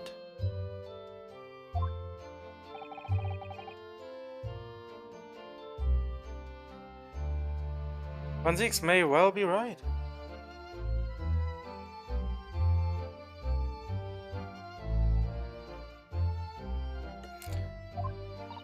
Well, whatever the chances. We only have this last cross-examination to uncover the truth, Mr. Naruto. Yes, we do.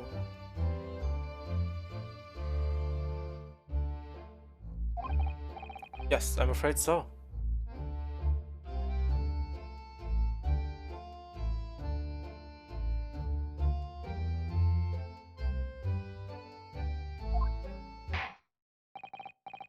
Oh well, Counsel.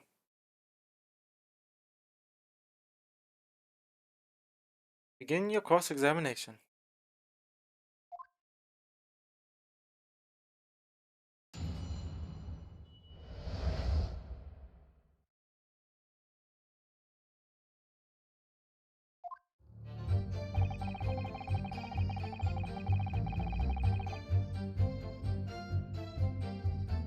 Yes, on the day you're referring to, the wife and I did have a bit of a skirmish. I can't recall the reason. Well, you have to recall the reason, my guy.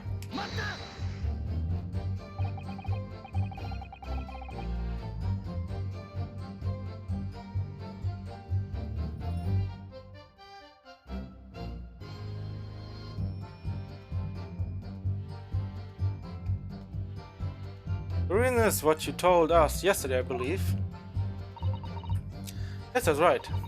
If I remember correctly, it all started because of a note that was tucked into the pages of a book belonging to Mr. Garidev, or Garidev. A rather passionate note, in fact. But Miss Garidev found the note discovering her husband's little secret.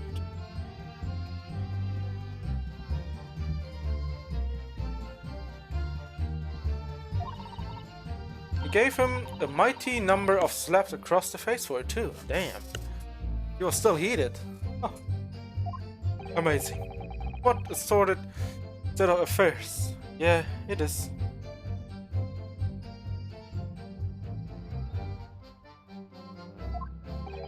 Hell on earth. I say, when a chap says he can't recall such things, it's common decency not to drag it all up. Well, my boy, sometimes, sometimes you have to throw your boy a bit in the loop of things, Gotta break him down, then build him up again, so he doesn't do it again. And besides, half of it was wide off the mark anyway. And like he's sorry.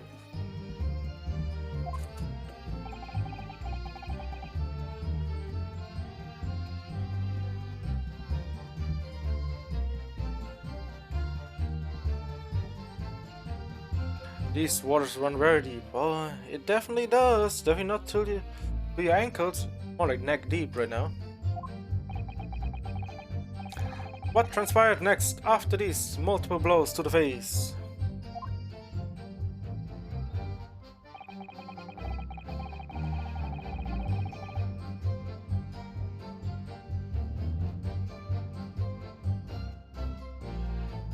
Knocked the candlestick over and set fire to the carpet. Soon headed out though, and got the window open.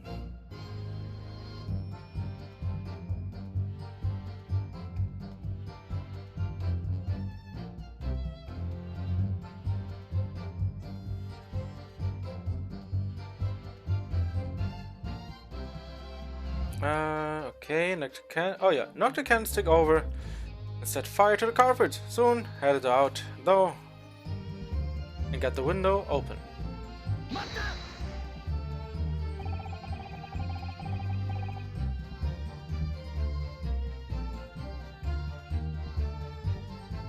And the fire also spread to some items of furniture, didn't it? The bookcase, my armchair, anything of mine, really. Well, I guess you got screwed over in that one.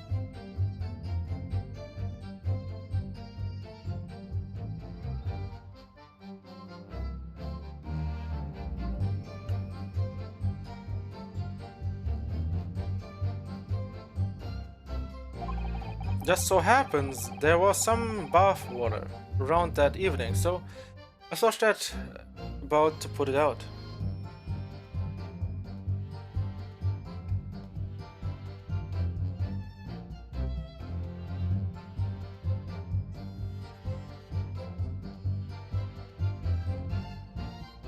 Just so happened there was some oh yeah, I read it already. Whoops. A most precarious situation you put yourself in. Ours is a 3-story townhouse. The west side of the street, where the water main isn't connected yet. I have to draw water from a public water pump during the day if you need any, you see. What the fuck kind of... What? What kind of terrible house is this? How would you get some work done to your house so you have actually water inside it? Instead of, you know, going to the water well and get some water pumping.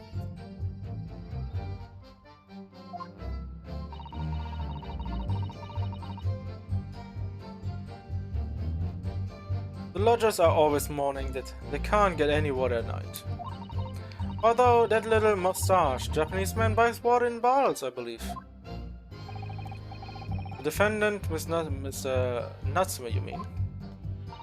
Yes, he receives a stipend for his studies, you know, from his home country.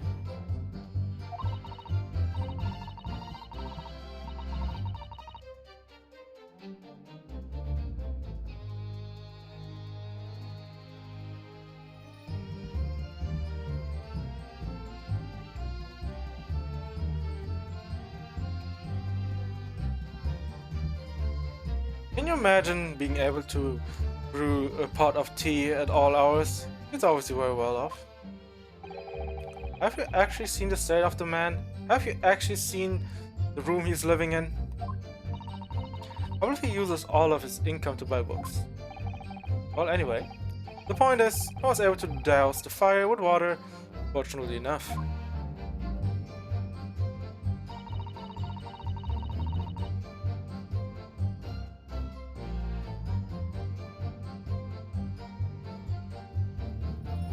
Meanwhile, I was picking up whatever I could find to throw at him. Wow. Did you really know?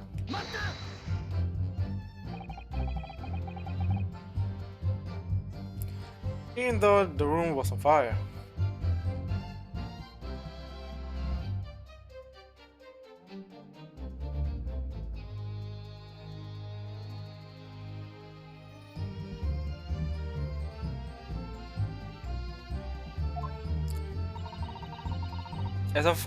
As far as I was concerned, at the time,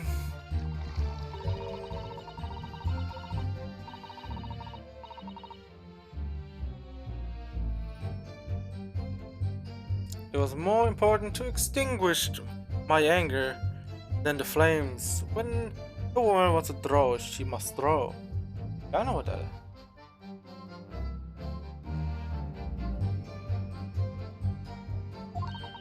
That is most certainly.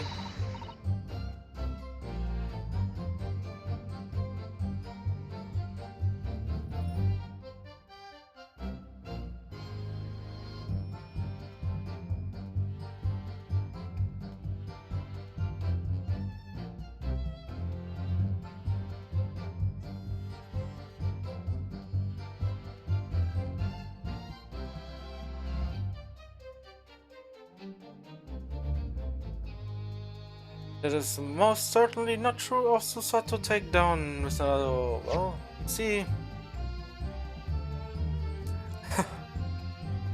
the amount of time she threw us around, not all, it's maybe like 3-4 times, maybe even more. I forgot how many times that was.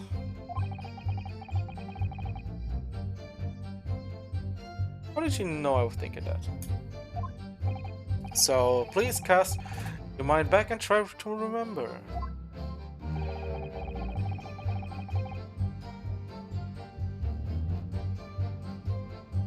Was a knife among the items that you threw at your husband that day?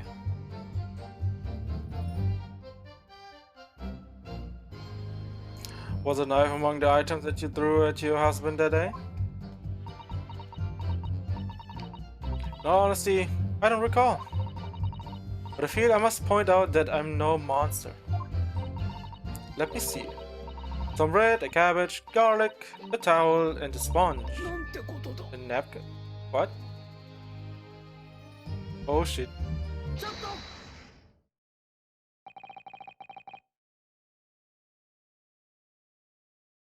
Do you have something to add, sir?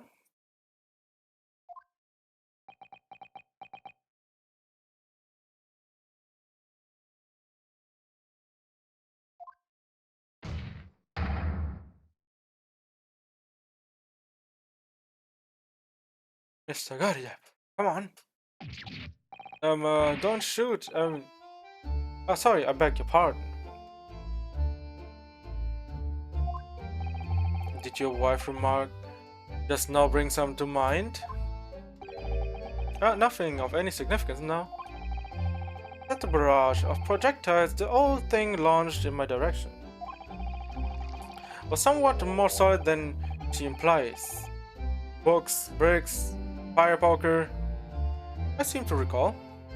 Damn, that's quite the arsenal. Ouch. It was almost uncanny. You landed direct hit.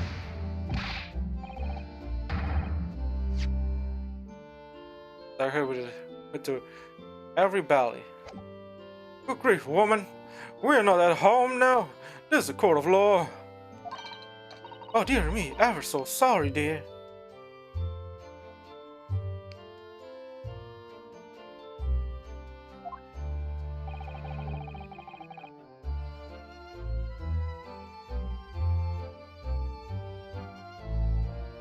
Why? What's she even doing with that teapot in here? Honestly, John, I would never have thrown such things at you, obviously. But you still did, so yeah. Well, take a look at this then. How do you suppose that happened to? That happened? The pipe, sir? Yes, his pipe. You know, his pipe is broken. Definitely the pipe is broken, you know what I mean? I had the thing in my hand as usual at the time of the onslaught.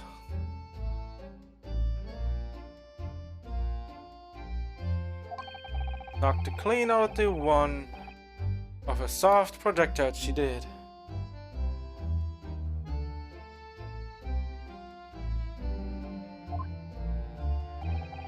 When I went to pick the thing up, it was broken in two.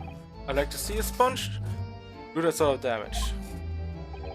I see, your pipe was broken. I would never have it sent flying unless it was hit by something pretty solid.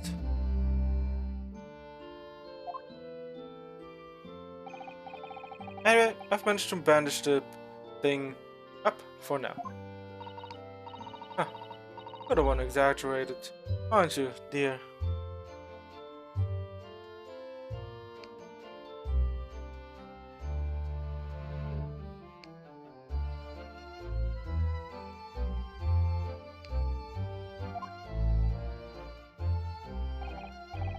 I wonder what we should make of this account.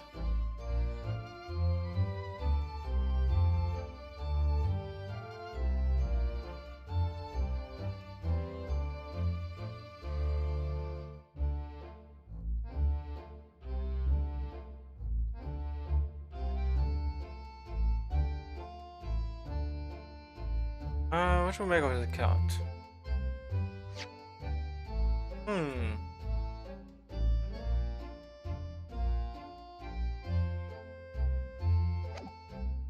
Could be important. Just keep it. The defense believes Mr. Garidap's remarks just now to be of great significance. This war veteran's words only tell us one thing. Betray a fairy woman and a wife, pipes as well as hearts may be broken.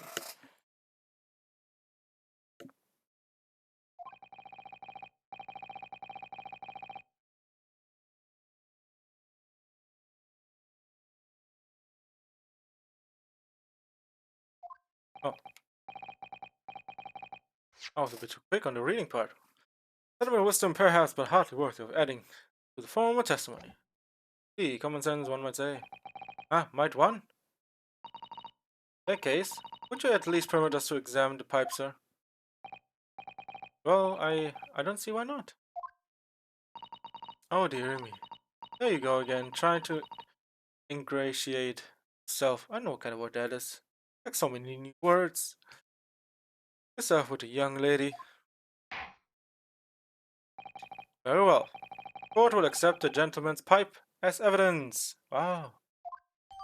Pipe has been entered into the court record. Oh, it needs to be out of turn, Mr. Nadahodo. Nope, it's fine. So you're doing your job very well as an assistant. I was just feeling rather disappointed for you that your request was turned down. Oh no, it's fine. Thanks a lot, son. There's some new evidence to work with. We should examine it carefully.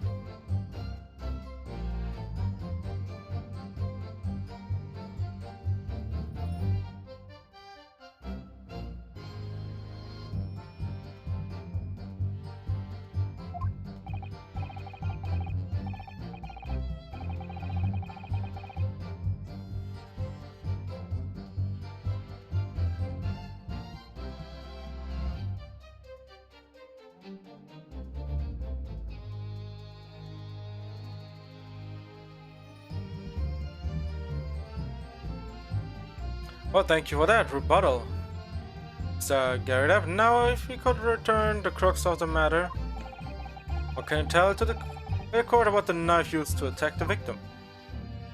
Oh, well.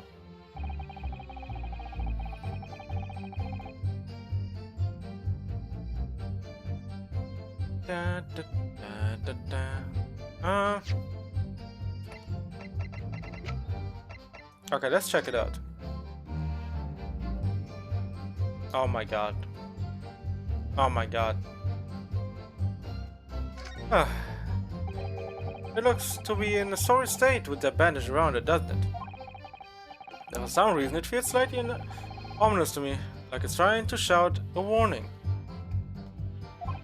Probably because it's the same blue as Mr. Garidap's dressing gown. I suppose it must have a very sentimental value to Mr. Garidap, given that he's gone to the trouble of repairing it like this. Either that, or he can't afford to replace it. Well, the or, right?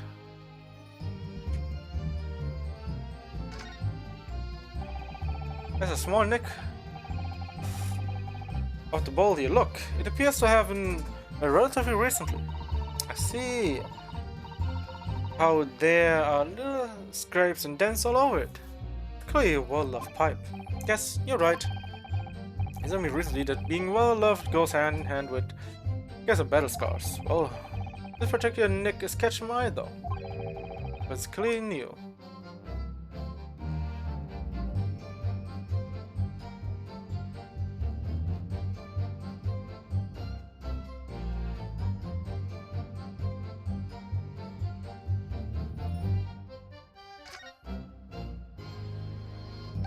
Oh, something just twinkled inside the chamber of the pipe there. Yes, I saw it. Got stuck in there, I think. Let's turn it over and give it a shake. What's this? The fragment of a tiny metal. Well, it looks like the tip of a blade or something. The tip of a blade surely couldn't be. Yep, it is going to be that. The fragment of a metal has been entered into the court record. See? That's that.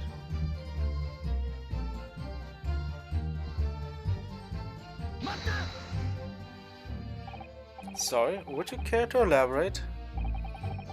Doesn't really say. A partial spot of carving, you see, pipes and whatnot. Fishing, tackle, you know, the sort of thing. It's a passion we both share. I like to carve little wooden trinkets too. And there's my leatherwork. Sorry to say, we're always losing knives about the place, and we have dozens of the things. They sell them at the market, sometimes 20 for the price of 19. Needless to say, I snapped them up. John prefers to use two knives at mealtimes too, instead of a knife and fork. What? No, John. You don't want people thinking I'm some kind of savage. Here we go again with the scoldings.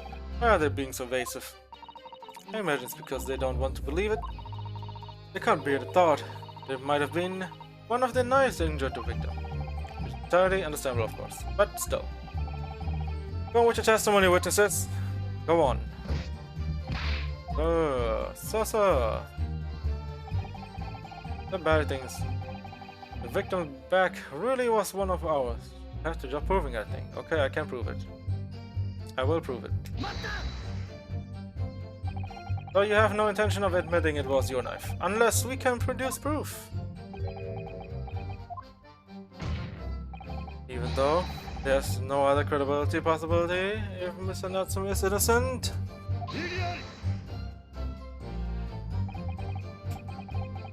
Well, Manipoline's friendo. That it has yet to be established that the accused is not responsible for the attack.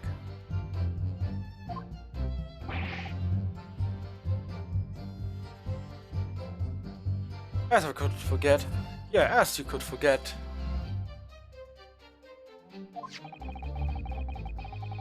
If only there was some way to know who had handled the knife.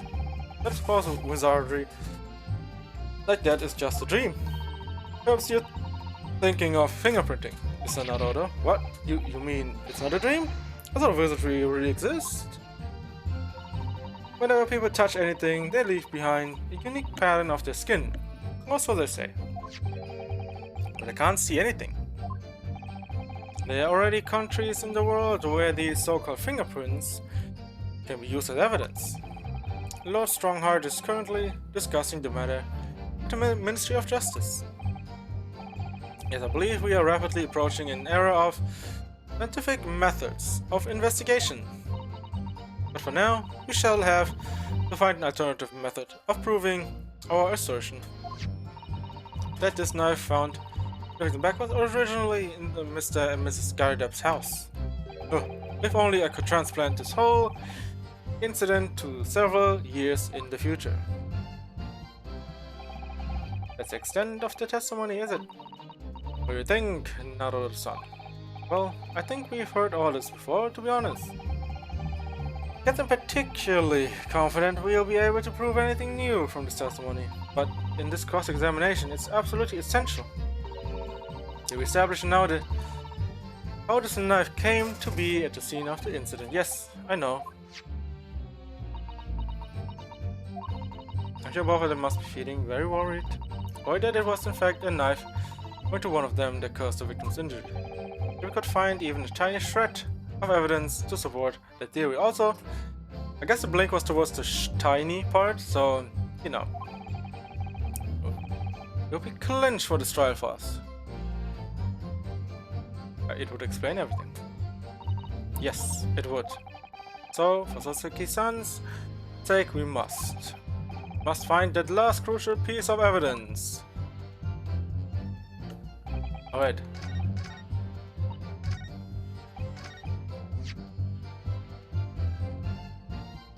Alright.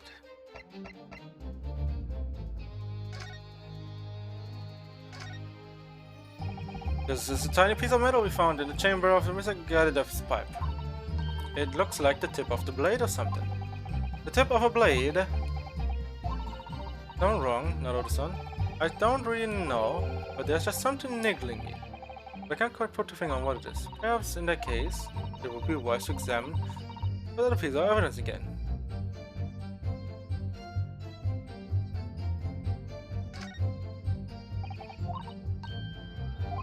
I mean, already you've seen it, so But can we go back and forth between them?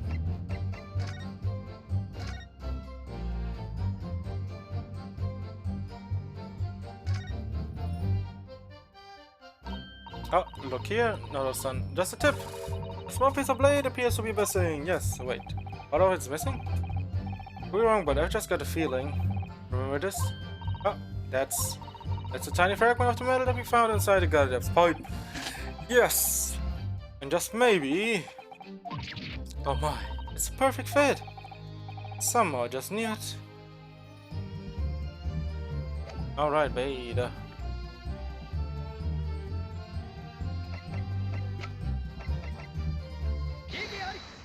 Here you go. Mr. Gardep, would I ask you to take a good look at this place? You can ask, but I can't see a bally thing. Can't.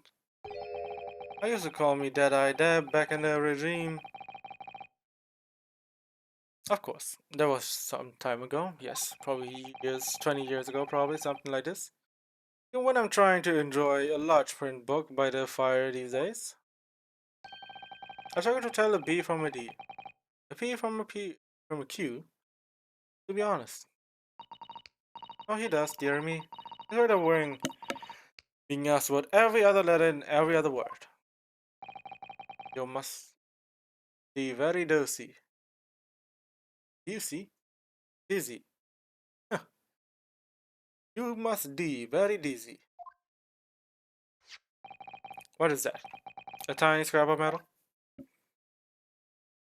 Yes, almost certainly from the tip of a blade. And what may appear to, at first to be just a tiny scrap is in fact a crucial piece of evidence. Interesting. And where did that defense come from? It is evidence. It was lodged in the chamber of Mr. Gardep's pipe. My pipe, you say? By Jove, I wonder how that got there. Wait, wouldn't we see every time if you know, I guess some kind of, turn on your pipe? Wouldn't you notice something is stuck in there, in a way? Or might be heavier, I don't know. What precisely does the fragment of matter signify, Council? I suggest that it is in some way related to the matter of stabbing on Briar Road.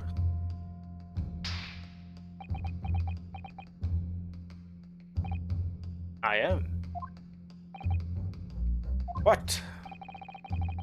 Put together with another piece of evidence already in the court record, I believe this tiny fragment of metal will unravel the whole truth of this case, my lord.